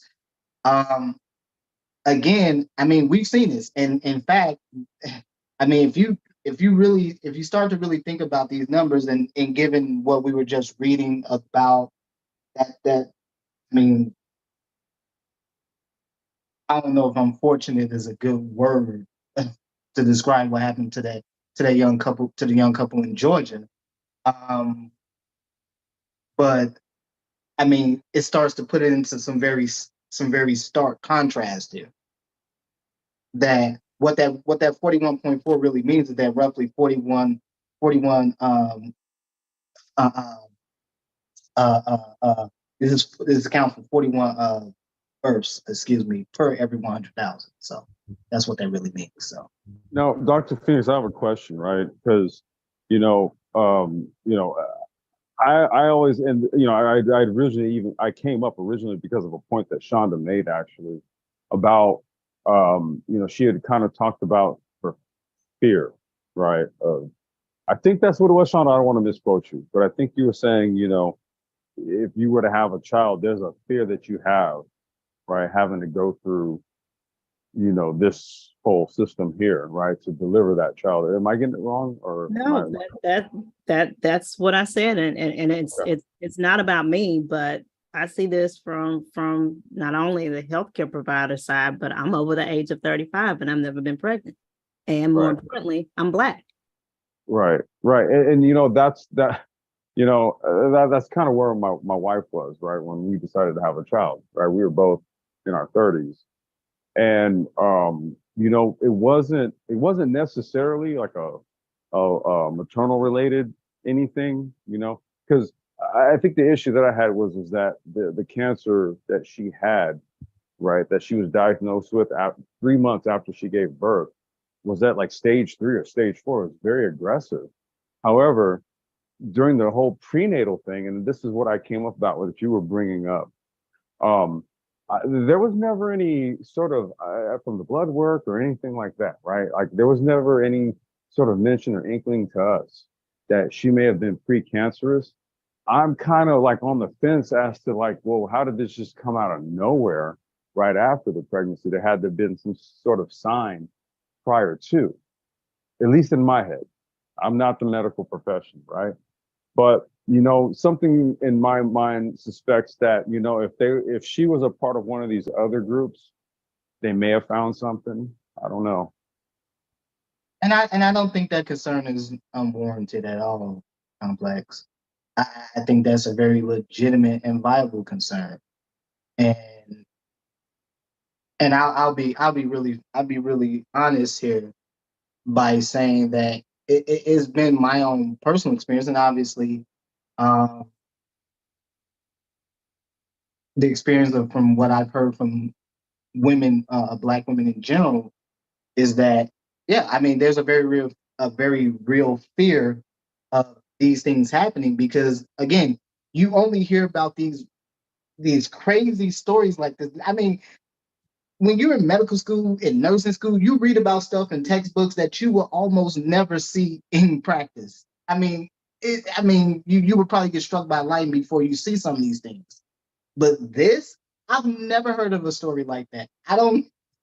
You'd be hard pressed to find a physician that ever heard of anything like this before.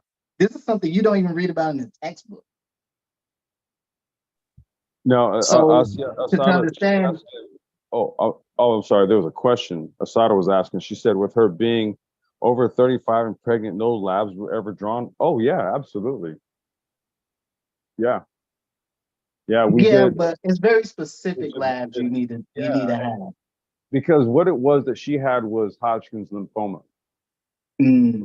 You see, so I don't know if it was something that wasn't being caught in the lab work that she was getting during, right, all the natal services, prior to, us having our child. We were very much on it. I mean, she was doing the cod liver oil, the diet, it was just like everything. Right. That's why it was like, it really like that cancer diagnosis, man, just literally caught me off guard. Like, wait, how?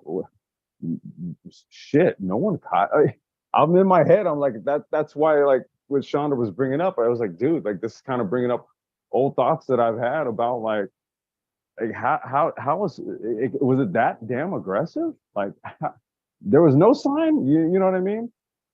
So Complex, I completely understand where you're coming from. And I know I've seen that in regards to the lymphoma, that there are additional tests, but that could have easily manifested in a standard CBC, which they have to check that, a complete blood count, while a woman is pregnant, or even if you just go in for a routine check to make sure you're not anemic, to make sure there's no signs or concerns for infection. make sure there's no signs and concerns for inflammation. And, lymphoma comes from your lymphocytes. So Right. I empathize, and my condolences. I know it's been some time, but I empathize with you as well as other family members who've had to experience that, because, you're going through a phase to where you're bringing life into the world. And then right after that happens, now there's a terminal illness that you're having to deal with, as well as, becoming a new mom, new father. I've seen this in clinic settings, and as a healthcare provider, it pisses me off. I'm not gonna lie to. Whereas, we're put on this timeline of see this many patients, get them in, get them out, RVUs, this is that or whatever. It's no perfect system, but I've seen instances to where a patient will come in, there's not routine follow-up for whatever reason. Provider turnover in different clinics is high. Patients' insurances switch or lapse. So a provider that they previously established care with, they may no longer be able to continue their care with. And I'll give an example of an incident that I encountered recently. It was an established patient in one of the practices that I'm affiliated with. This gentleman had not had blood work done for almost 2 years. At the time that they last checked his labs, he was already in stage 4 chronic kidney disease, which is the stage right before you go on dialysis. Right. And he had multiple chronic medical conditions. I can say this without telling his business because I'm not saying his name. So when I saw that, when he came in for follow-up for us, it had been like over a year since we last saw him. And I wasn't with the practice when this occurred a couple of years ago. But when I saw that, I immediately almost jumped out my chair. I'm like, how did nobody catch this? And this person has been coming twice a year to a specialist. So I said, I'm not even going to wait till we get your repeat labs back. I'm sending you to nephrology today. Repeated his labs. It wasn't a significant change, but he's still stage 4 now but you're this close to dialysis. Stuff like that can be prevented. That's not just on the patient, but that falls on us as healthcare providers to whereas when these labs show up, when these patients come in, there's an expectation, people are going to make mistakes, but we have to check it. And it's not like it wasn't flagged that this is abnormal, this is not right. The patient isn't expected to know everything. They're just coming to see you for a service. So I think across the board, we have to make a better effort to try to make sure we're, maintaining their standard of care, not only for, especially for African Americans and Blacks, but promoting that and, for all people. I was going to say, I think when we look at the institutional side of issues that affect Black people, we talk about the healthcare system, the education system, the financial system, and so forth. Here we are in the medical system. Here's one who's going to be a physician. Here we have a professional nurse who's been in the business for a while, and listen to what we're hearing. I mean, just listen to what we're hearing in this insane insane incident that we're looking at, a decapitation. It's just, and then Dr. Phoenix's his explanation on this. This is crazy. I mean, so we do have very serious issues that we have to say that are institutional with us that we have to that we consistently have to stay on, because this is very serious. This is very, very, very disconcerting, and we're looking at people, your family members and so forth, who are all part of that. I know I deal with the medical system now, and many others do, and it's pretty serious stuff. And this is not to be taken lightly at all. And I don't know how we can, we have to keep the more information out here, but we can't turn our heads to this or ignore it, or like some people here in this manosphere will sit there and say this almost doesn't exist, or come up with some kind of crazy answers for this. We have to deal with this kind of thing head on. This is very serious. Anyway, go ahead. No, I just want to say something really quickly to what Shonda H was saying and what everyone else was saying. Again, so much of what happens in healthcare, unfortunately, is determined through someone else that's not even technically a medical provider or even the patient themselves. And this kind of goes to what Complex was talking about, and the comments that Ms. Shonda made earlier, which no, they're not in the realm of I forget the term. This is not hearsay or anything like that, or not put on your tinfoil cap or anything like that. This is how stuff really goes. But more importantly, I think it's also important to keep in mind that it was something I wanted to talk about earlier that Renaissance Man had mentioned about standardized testing and stuff like that. There's been so much talk. There's been talk for years about getting rid of MCAT. The problem with getting rid of MCAT is that it's big business. This is MCAT prep is a multi-billion-dollar business. Getting MCAT prep is as big as getting into medical school itself. Break the numbers down, Doc Phoenix. Break it down. And if you go to some of the big names, Princeton Review, Kaplan, Exam Crackers, Next Step Prep, all of them. The cost of an MCAT, because you have to go to OMCAS, the cost of an MCAT is about $350. That's to take it. Now, again, many people, especially a lot of Black students, Black pre-med hopefuls, tend to take it more than once. I've known people taking it 10 times. And so just $350 adds up really quickly. So now you're at $3,500. And so one thing to keep in mind is that you can get a waiver if you come from a underrepresented background, if you come from a family who doesn't have money or whatever, you can get a waiver through OMCAS for that. And I do recommend for folks who do want to do that route, go look into that. However, that's not the problem. The problem is once you now you done registered for the MCAT, how you going to prepare for it? And this is where the money is made, the MCAT test prep industry. And you're on average, if you want just a standard run-of-the-mill MCAT test prep, you're looking at somewhere in the neighborhood of $2,000 to $3,000 just for a standard. Now, folks who have the money, folks who come from families who have the money and they can throw it at them, they would easily spend $15,000, $20,000 for private MCAT tutors. These are folks who've taken the MCAT themselves. They scored in a 99 percentile, and these folks are regularly scoring 520 plus on the MCAT, regular. And folks get access to this. So folks who have money get access to that kind of test prep material. And so again, this stuff is ultimately ran by big companies. You think of some of the biggest test prep companies out there. Kaplan is probably one of the big ones, especially for a lot of folks who've taken like LSAT, you take the NCLEX, GRE. What was that, Mike? I said Pearson. Yeah, Pearson. Yep, Pearson. Yep. GMAT. Yep. Mm-hmm. Yeah, those are some of your big ones out there. So again, a lot of these companies, they're very much have relationships with the medical schools and the industries themselves, because a lot of these, even for like nursing school, I remember when we had to do test prep for the NCLEX, we actually they had Kaplan come in to give us like a whole week of test prep.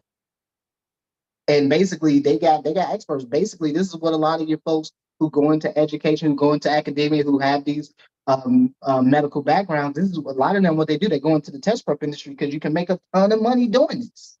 This is big money. And if you don't come from a family who has the means to pay for you, who can easily drop $10,000 or more for you for test prep, I'm sorry to say, in many ways, you kind of playing Russian roulette in many ways. Because the other part of it is that, okay, let's just say you get a decent score. The average pre-med applies to about 15 to 20 schools on average. You're talking hundreds of dollars per application. And for most medical schools, you're going to do multiple applications for each medical school. So in reality, you're going to need thousands more just to apply to medical school outside of the thousands you're going to spend just for the prep. And that's where people start going to Cuba for when they can't afford it. Yeah, Yeah. I was going to ask. Yeah, or Dominica. There. My brother was going to go there. Yeah, that's exactly it. Go ahead, Renaissance man. Now, I was going to ask Dr. Phoenix too, unless you weren't. Were you finished? Me? Go ahead, brother. Go ahead. Oh, okay. I was just making sure Dr. Phoenix finished his thought. No, I was going to say, when you're looking at the health disparities on the last one, I know you worked in multiple regions of the country, like in hospitals. I mean, the Southeast is notorious for, its disparities and inequalities, not accepting Obamacare, Medicaid expansion. So do you actually see that in the sense of obviously we see there's definitely systemic issues, but do you see it better, worse than your firsthand experience? Or is it really you have the same problems regardless of where you go kind of in the country, especially related to Black folks? I think as it pertains to Black folks, it's pretty much the same no matter where you go. But to be really fair here and to be very honest, if you're talking about, for example, let's just say white people here. If you're dealing with white people, I'm just gonna be really fair. If you get outside, and once you get outside these major metros, and you started, in the Southeast, you're going, in some of these southern states like, Alabama, Arkansas, Mississippi, Louisiana, Georgia, South Carolina, North Carolina. Once you get outside those major metros of those states, all of that is pretty much rural. And the healthcare out there is just as bad as anything Black folks will say that they get in living in the big cities,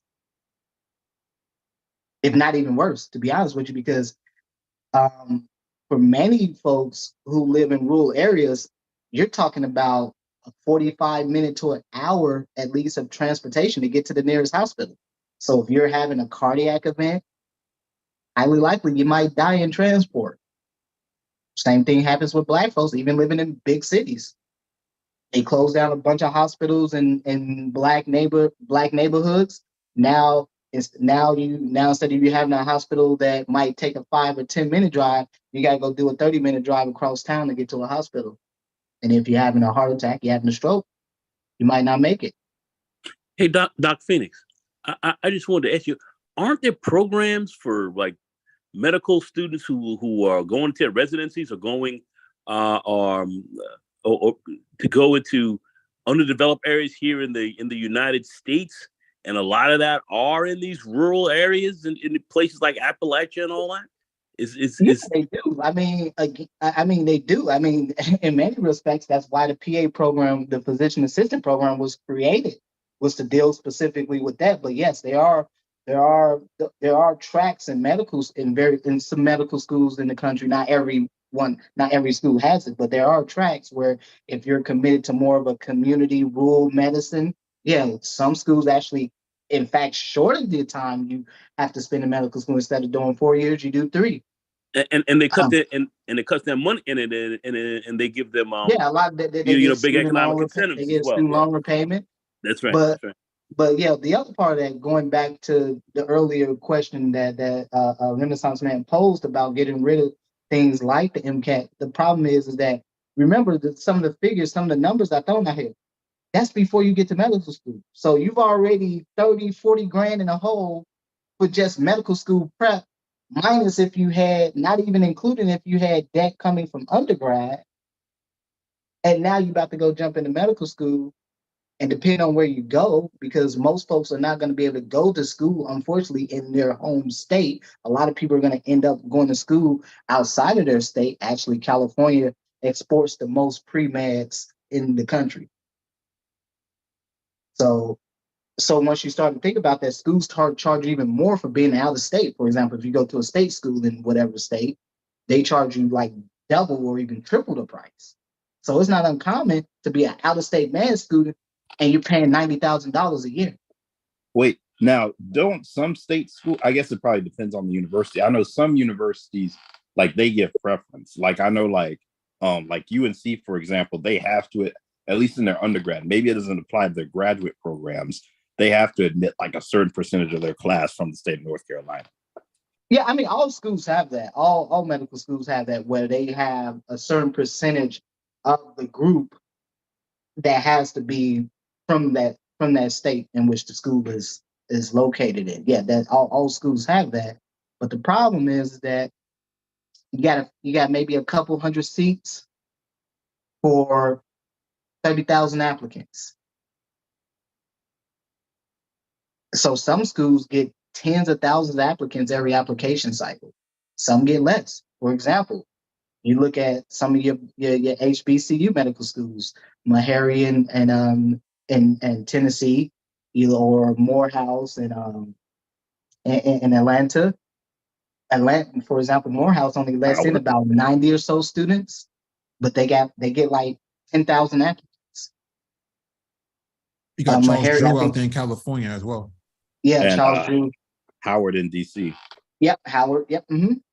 Yeah, and you look at, I think Howard is the largest of those four, and you look at schools like that. So yeah, they got seats, but the problem is you got so many people who are trying to get into this, and so many people spend years trying to get into medical school.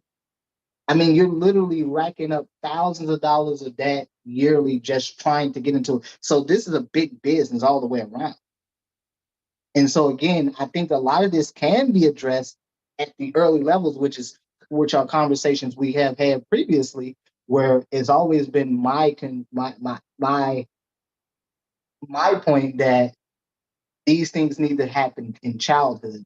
Because by the time you start talking about high school, you want to get them involved with high school. I'm not going to say it's necessarily too late, but you're behind the 8 ball. And if you're in college and you're talking about it, you're really behind the 8 ball. Because I can tell you, even in undergrad, doing my second degree in nursing, I can tell you for a fact, pretty much every single white person in my cohort had multiple family members who were nurses. Many of them, family members were nurse practitioners, nurse anesthetists, nurse midwives. So, I mean, we're talking easily high-paying, high-income careers here, but these folks already got a couple generations into these careers. And if you're Black, yeah. And if you're Black, you're the first person that might have even thought about doing anything like that in your family. And so you're really behind the 8 ball. So, but they did start something called Black Men in White Coats, right? Yeah, that's been around for a long time. I don't know how effective that is. I'll be honest with you. I don't know. I mean, they've been around for years. I remember those. They've been around for a long time. But I don't know necessarily how effective that is, because again, you have realistically about 6% of the doctors in this country are Black.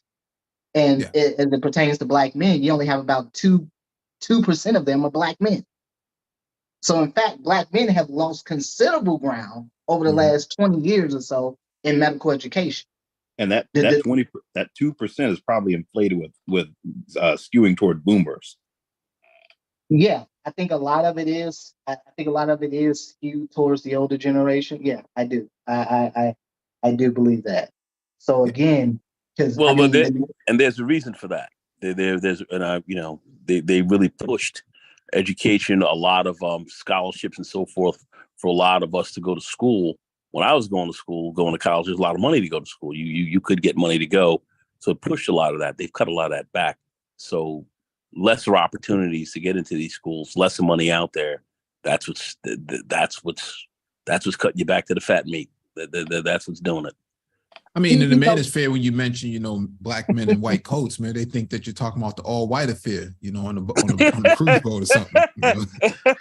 So, yeah, I'm quite sure of that. I'm quite sure of that. I do want to mention something really quickly, because I saw this comment in the chat, and maybe this is something that Shonda can speak to. the gentleman that made this comment about hospitals closing in rural areas and they're being replaced by urgent care centers is absolutely correct. So that's what's been happening in a lot of places, especially. I remember a few years ago, I was in Louisiana and I was in Baton Rouge because I knew someone who went to LSU.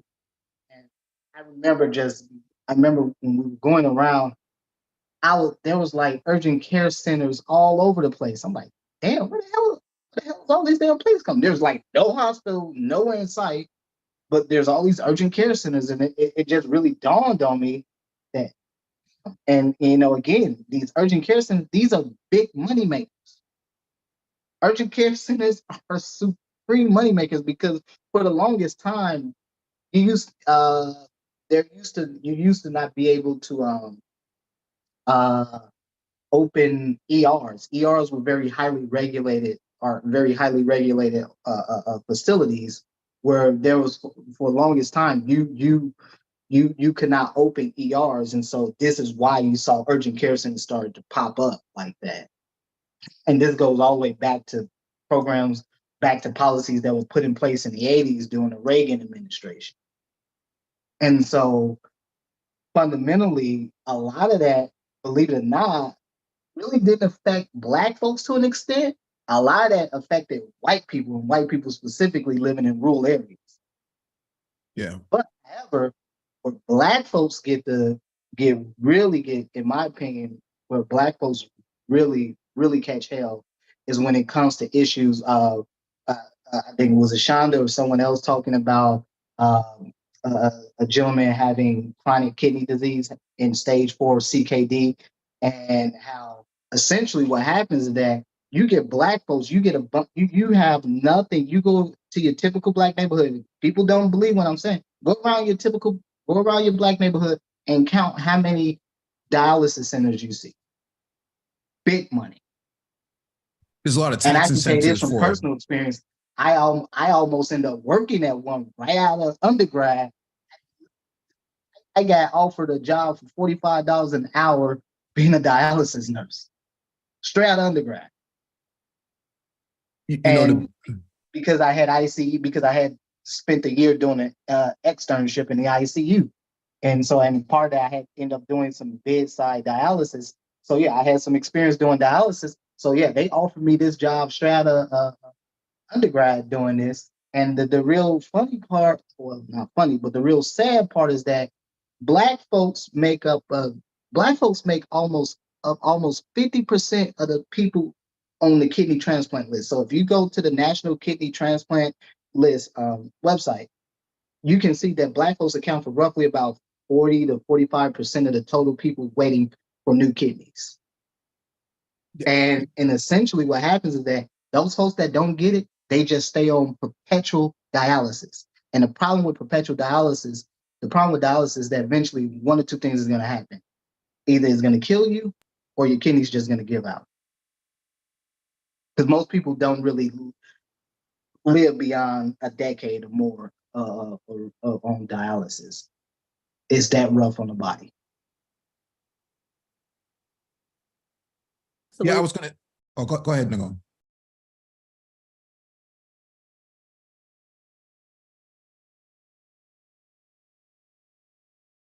Or was that somebody trying to speak? Oh, no, I was just saying there's a lot of critical information being dropped here. And I don't have a lot of people in the chat room. People should be listening to this. This is very critical. Critical stuff. Boy, this is critical. Yeah, I was just going to mention, because Dr. Phoenix talked about dialysis and Shonda did as well. Fresenius Medical Care, this is local to Massachusetts, but it's nationwide. It's the biggest, it's supposed to be the CVS of dialysis care. And I mention that only because to show you the impact of how profitable it is to a lot of these organizations to be involved in this business. And you'll notice, like Dr. Phoenix said, Black people on the waiting list. Well, They understand all of this. They have all the data. I don't know if they presented it or not, but they definitely have all the data on a lot of this. There's one in every neighborhood. There's always one within 15 minutes of every city for you to walk to. And so just thought I'd bring that up. Mike, if I can say something right quick on that in Yes, ma'am. regards to that picture you brought up, if you can scroll up a little bit to the products part, because this is Okay. it's taking me back to my ICU days. Mm-hmm. That machine that's listed in the second photo, the filter for that, Oh. the kidney itself, that machine right there, Mhm. that's a 24-hour continuous dialysis machine for those that are in the chat. And it's primarily for someone that's in a critical care unit that either is in shock or is too unstable to tolerate regular hemodialysis, which is anywhere from 3 to 4 hours. But the filter for that is at least $700 Mm-hmm. per filter. That's not including the machine and the other equipment. What goes inside of that is at least $700 per set.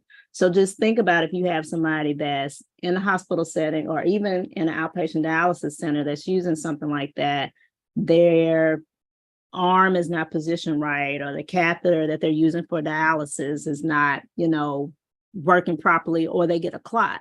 Mm-hmm. They can't continue running that. That's how profitable that just this business in itself is. And that's just one part of it. So it's, they're making money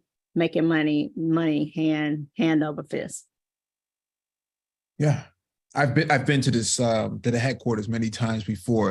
We all worked in the same what do you call it, the campus. We were all on the same campus. They're on the same campus as what do you call it, Boston Dynamics and all the rest of the innovative life science companies.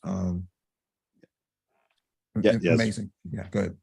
Yeah, I was going to ask, speaking of kind of like technology innovation, I was curious, Dr. Phoenix, your thought on, like, I know we've kind of we've really harked on the effects that the medical system has had towards Black folks.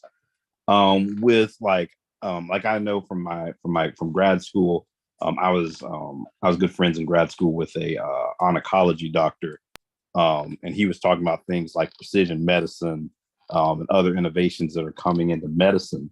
Do you see any of that making some of this better? Obviously, you have to tackle the implicit biases that are there too, but just medical technology as it gets better with AI and data analytics and all of that, as far as detection, do you see that improving some of the health disparities that we've seen or that we're currently seeing? My honest opinion, no. I don't know if you heard earlier when Mike started the stream and he was reading that article, and I'm going to reiterate what I said earlier, which is that I don't believe in implicit bias. I don't believe in it at all. It is an academic term. It came out of the academia, and again, it was a term really started by white academics to try to justify why is it that so many non-white people and black people in particular keep having these adverse outcomes whenever they're interacting with the medical system. Because again, if you go back to really the crux of what really prompted this discussion tonight, which was the story about the couple and the young lady who had a decapitated baby, you don't hear about no crazy stories like this with white women. You don't hear about it with Asian women. You don't hear about it with Hispanic women or other groups of women. You only hear some of these wild, unheard of stories whenever you're talking about Black folks. And so inherently, you cannot have things like this happening if this stuff is not just ingrained within the system, but is ingrained in the very practitioners themselves. Now, the interesting thing, the caveat to this story, to that particular story, is the physician principally involved with delivery of this baby was a Black woman. However, the nurses most likely were white. Very few Black women I've met in labor delivery. I've met a few, but most of them are white women. And again, that was one of those, and that's kind of when I talked about earlier when I said the problem with medical training, whether it's for nurses or physicians or whatever, the bias comes in once you actually start to get that hands-on training, when you're doing those rotations or whatever. When you start to get that and you see what people do, and then they kind of nudge you in a general direction, if you will.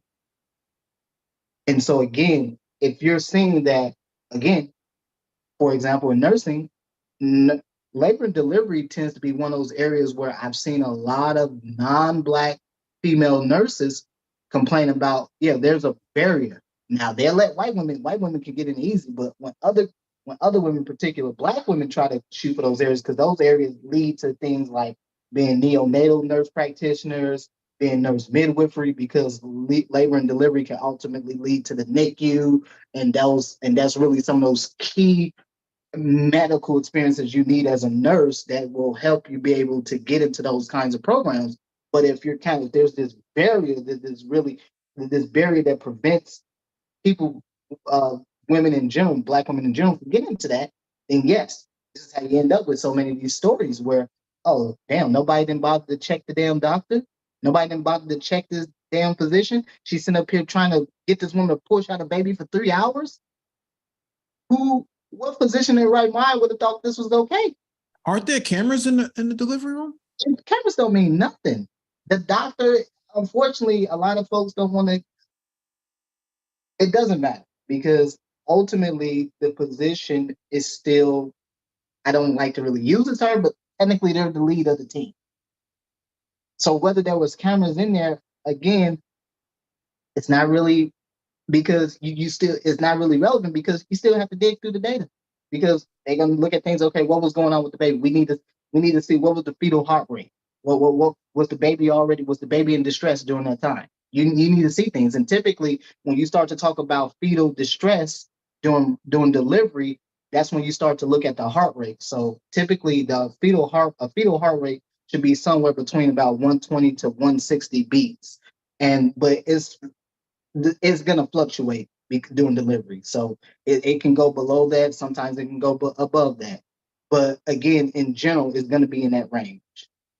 And so what happens is that there were some other articles that I came across and some other stuff that I read where they were saying that essentially the fetal heart rate dropped well below that. And the physician involved still didn't think to let's cease with trying to do a vaginal delivery, and let's just hurry up and get her into the OR so we can do a cesarean section. So again, there are things, and even then, that should be something that the nurses should be catching, because the nurses are the ones telling the physician what the heart rate is. They're the ones that are monitoring all of that. Well, I only bring up the question about the cameras because then, people can say, well, I was not called in, or, I wasn't there. They can always make up their own alibi, to try to rationalize why there was a breakdown in the first place. But if the nurse actually objected, like, could the doctor, getting into the dynamics, if the nurses did object, do they have the authority in the sense of, like, if the doctor says, no, I'm proceeding? Yes, they do. Because now you're not dealing with the doctor's authority, you're dealing with patient safety. And that trumps everything, or allegedly. I just have one question. I think Ms. Shonda wanted to say something. Okay. He can ask this question. Go ahead, sir. In terms of why don't we know the data in terms of mortality rates for basically hospitals? So if we know Black women are basically mortality rate in delivery for specific hospitals, can that be advertised to our people, saying, hey, this hospital has a high mortality rate with women who are Black women who's being delivered? And that at that point we can advertise and say, hey, if you're a Black woman, you're 90% likely to die in this specific hospital than this. Why isn't that advertised in terms of that kind of data itself? For specific, like a Surgeon General's warning on the side of cigarettes. Yeah, for specific hospitals with high mortality rate, for specific places, I say, hey, if you deliver in this place as a Black woman in Michigan in this hospital, you'll likely die, a 90% chance of dying, or there's a 90% disparity rate, or something that shows, hey, these are the places you'll likely die. You need a doula or somebody instead of going to these hospitals. So why isn't that being advertised, or are that kind of data not being collected or mined? That data is being collected, but hospitals and healthcare centers don't want that to come out. That data has been, I've been in here 20 years this month, and that data was collected before I even entered the field. Now, in regards to, there's a lot of bureaucracy is not the right word, but hospitals and these healthcare centers brand themselves as we exceed, or we're top, or locally, statewide, regionally, nationally known for top healthcare deliveries when it comes to delivering babies, or heart disease, or stroke, this, that, or whatever. I believe it's on, if you were to go on the, you can find a lot of it through the CDC. You can just do a simple type in search, mortality rates based on heart attack, based on birthing, and that data is there. But most hospitals don't want that to come out, even though it is available to the public, because that goes into their public image and their perception. If you have a hospital that for 3 years in a row has a 30% mortality rate when someone goes in for just general surgery, whether they're taking their gallbladder out, whether they're taking their appendix out, whether they're just having a hernia repair, or it was a gunshot wound, and 3 out of every 10 people that go into the OR don't come off the table or don't go home, they don't want that released to the general public, because that ties into their bottom line. So great question. I'm not trying to defend it, but I've seen it to where they want these numbers skewed, or they don't want the information that shows them in a negative light being readily accessible, even though it can be. And they don't get the funding either from the state and the Fed. Absolutely, because if it's what happened to that young lady in Georgia is one example of what we call a sentinel event. It should have never have gotten to that level. There should have been protocols in place. Labor and delivery has a high liability rate to begin with. So out of healthcare providers, labor and delivery nurses, labor and delivery nurse practitioners, even obstetricians, or neonatal specialists, their liability insurance off top is higher than like a general practitioner, because of things like this, the risk that's associated with it. And I know we're talking about Black women, not to negate that, but you have a high incidence of Black men that encounter the healthcare system and they don't make it back home. And this is pre-COVID. I mean, you all talk about it, which I really appreciate and love, but you have, the Black male life expectancy dropped during COVID.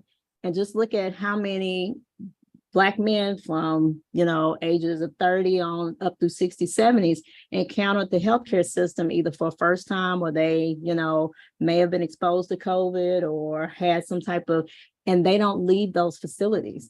Why is that? Because the standard of care is not being met. It seems like in South Carolina, that seems to be the case, where a lot of Black folks experience the highest rate of amputations down there, disproportionate to the rest of the country. People losing limbs all over the place in these medical facilities. And this might be a question I may answer. So why can't we just back engineer it? Maybe because of HIPAA, but back engineer it from the death certificate to the point of death, and then collect all that data. But I believe it might be the HIPAA law, but much of that data is collected through the state and local agencies.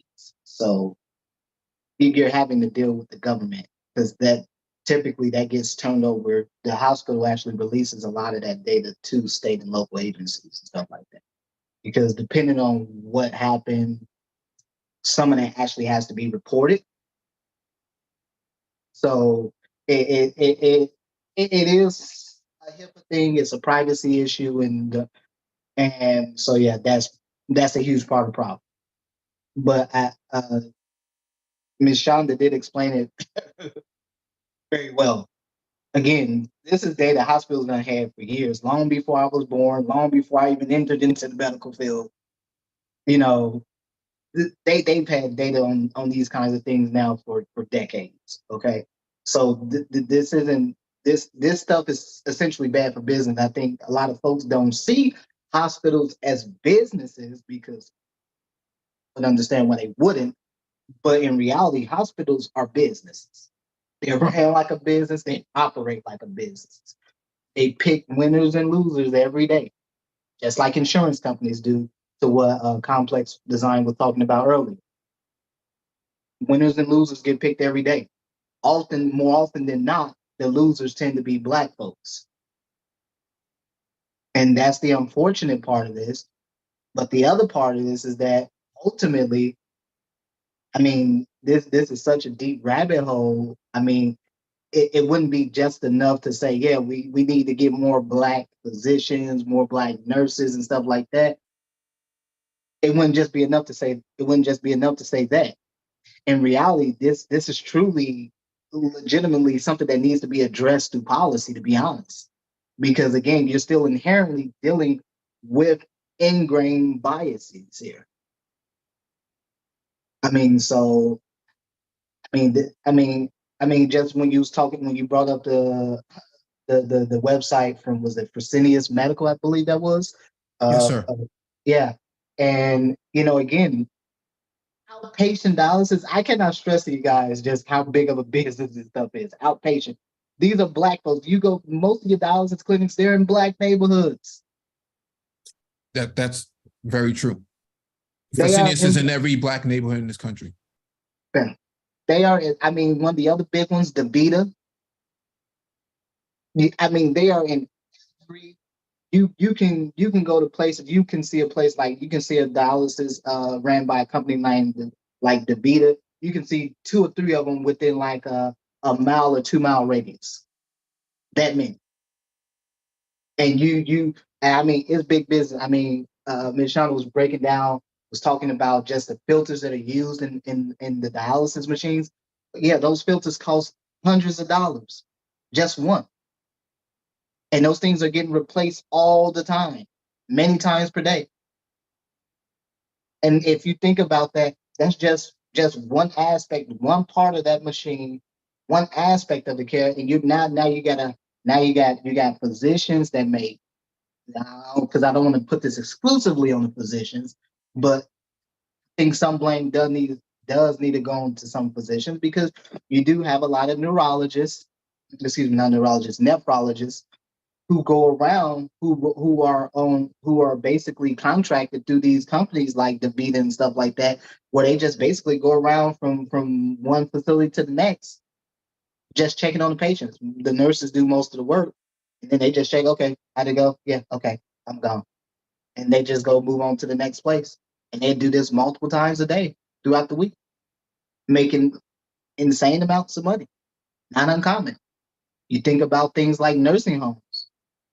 I've seen nursing homes where they literally, I've been to some nursing homes out in the middle of nowhere, and you got they literally have to they have to fly physicians in on helicopters just to get them out there, and they pay them ridiculous amounts of money to do this.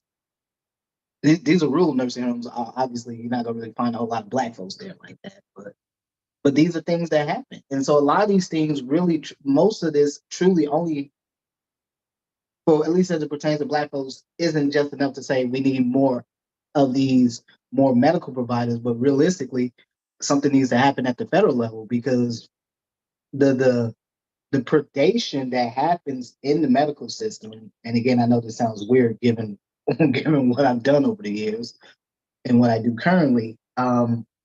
I mean, there is predation in the medical system, just like there is in pretty much every other system in this country.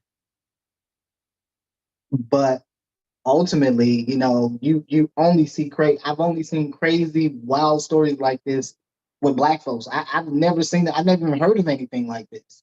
I've never even read anything like this. So, I mean, it also stands with reason. What I was saying earlier is that this story hasn't really kind of grabbed national attention the way it should have, and I think part of it is because of the position involved is a Black female.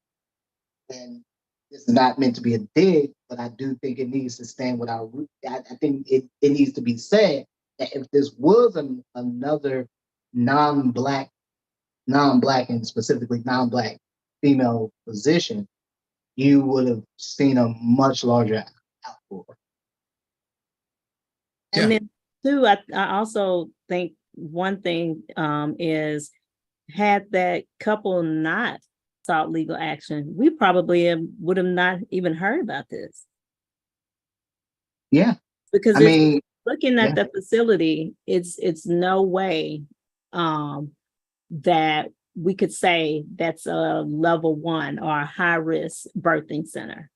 A birthing center specifically dedicated for a patient like that young lady who has comorbidities going in. She's a diabetic patient that makes her high risk, whether she's 20 or 35 or 42. She's obese, and she's of a petite stature, so her pelvic floor is automatically, smaller in size, which shoulder dystocia has been in existence since probably the twins came out in biblical days. And that's a common birthing complication, but it doesn't detach someone's head from their body. It's really, really, really unfortunate. Yeah, no, I would.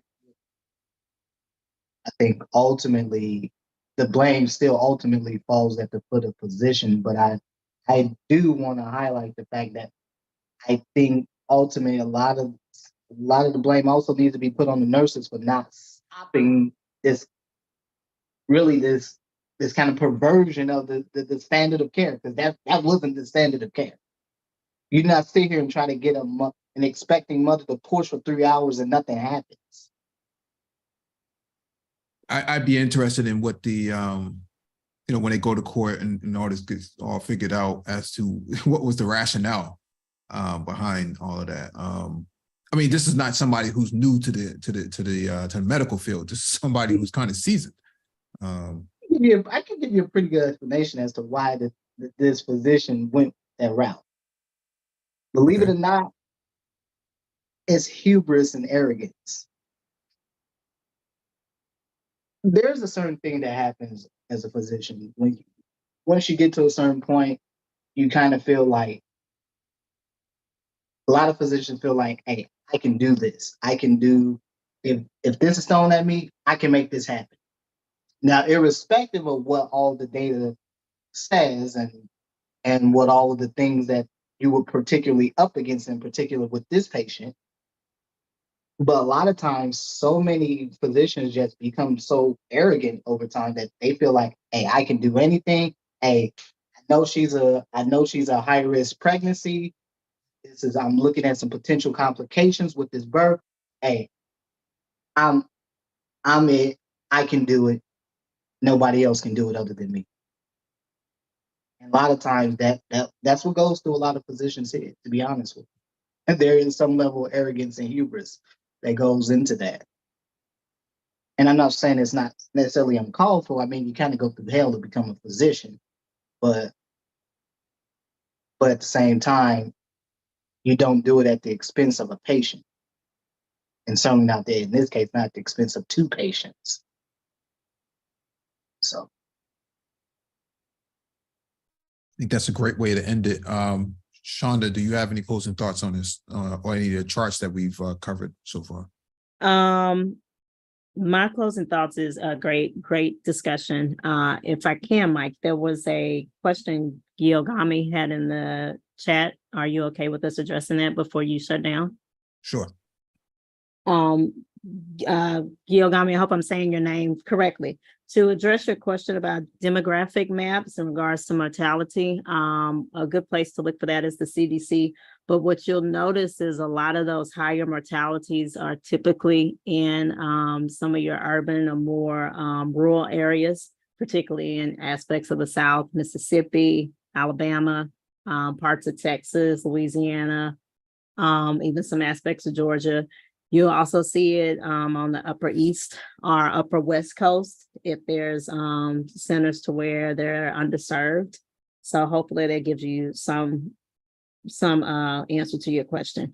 The last thing I'll say, and then I'll step down, is in regards to the health disparities. As a practitioner, one thing that concerns me in the field is, of course, we're significantly outnumbered, and we have been, but seeing that's one of the reasons why I sent you that pic, Mike. You can share it if you want, you don't have to. But there are some HBCUs that are going to be starting or have started medical programs, and that will be getting medical schools. One of them being Morgan State University in Baltimore, the other one being Xavier University in Louisiana. My concern with that, and I'm already seeing it with the physician assistant program at Xavier, is the demand and the need for medical providers is very major throughout the country, particularly for those of African American descent or those of melanated descent. But what you're seeing is an influx of individuals, candidates who don't look like us, who are coming into the system, and we're already outnumbered. So my concern with that is trying to instill that interest at a very young age, because it has to start young. This is not something that can be, manifested or without playing catch up by the ninth grade. It can be done. It's not impossible, but it's harder versus it can be started at second, third grade. But seeing that these programs come into play and they're intended or they're created for us, but the majority of the students or those who are seeking those programs or who are getting in don't look like us.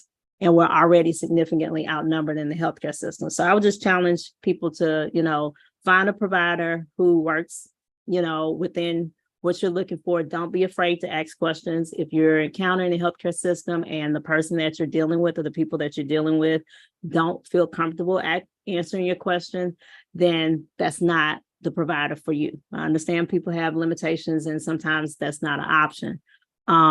But hopefully we can fix this to where it's not as dismal in certain areas. With that being said, thank you all for allowing me to come up and participate. Oh, always a pleasure, Ms. Shonda. Same here. Thank you all. Engineering cannabis. Just my thoughts are, I was always thinking my thoughts as technology advances, my thoughts will be mortality for men, women, and everything will basically reduce. But again, my theories always sometimes comes out wrong. So at this point, it's wrong. Because we are advancing in technology, AI, everything. I'm seeing the advancement. But when you see things like this, or you hear stats in terms of Black women dying and all that, the question arises, are these technologies actually benefiting us? Or is there a correlation in terms of people who are actually who are creating these technologies? Are they like us? So all these questions start arising, and more questions arise more. So the health field is, again, I love the health field. I love building technologies for the health field, but what I'm seeing is there's a disparity. And I think more people need to understand that and go from there. And that's it. Check the first article in the description, cannabis. It actually speaks to your question. Oh well, but yeah, that's what I'm seeing. Nagone? Yeah, Mike, Sister Shonda, Dr. Phoenix, Engineering Cannabis. You guys, this was ridiculous. this was ridiculous. This was awesome, crazy. Great live stream. And Mike, hey, listen, thanks for inviting me up. Absolutely. Dr. Phoenix, did you already go? No, I'm here. No, again, brother, thank you. Thank you for hosting this conversation. You know, when I reached out to you about a week ago to to propose talking about this, you know, thank you very much. So I really appreciate it because it was definitely, I know we've done this before, but it's definitely a conversation that still needs to continue. And so, no, definitely appreciate the opportunity for allowing me to come on and talk about this. So. Absolutely. Thank you. And thank you to everyone else who have joined us in the chat, and hit the like button as you exit, and hit that notification bell so you get all the updates from the Black Brain Trust.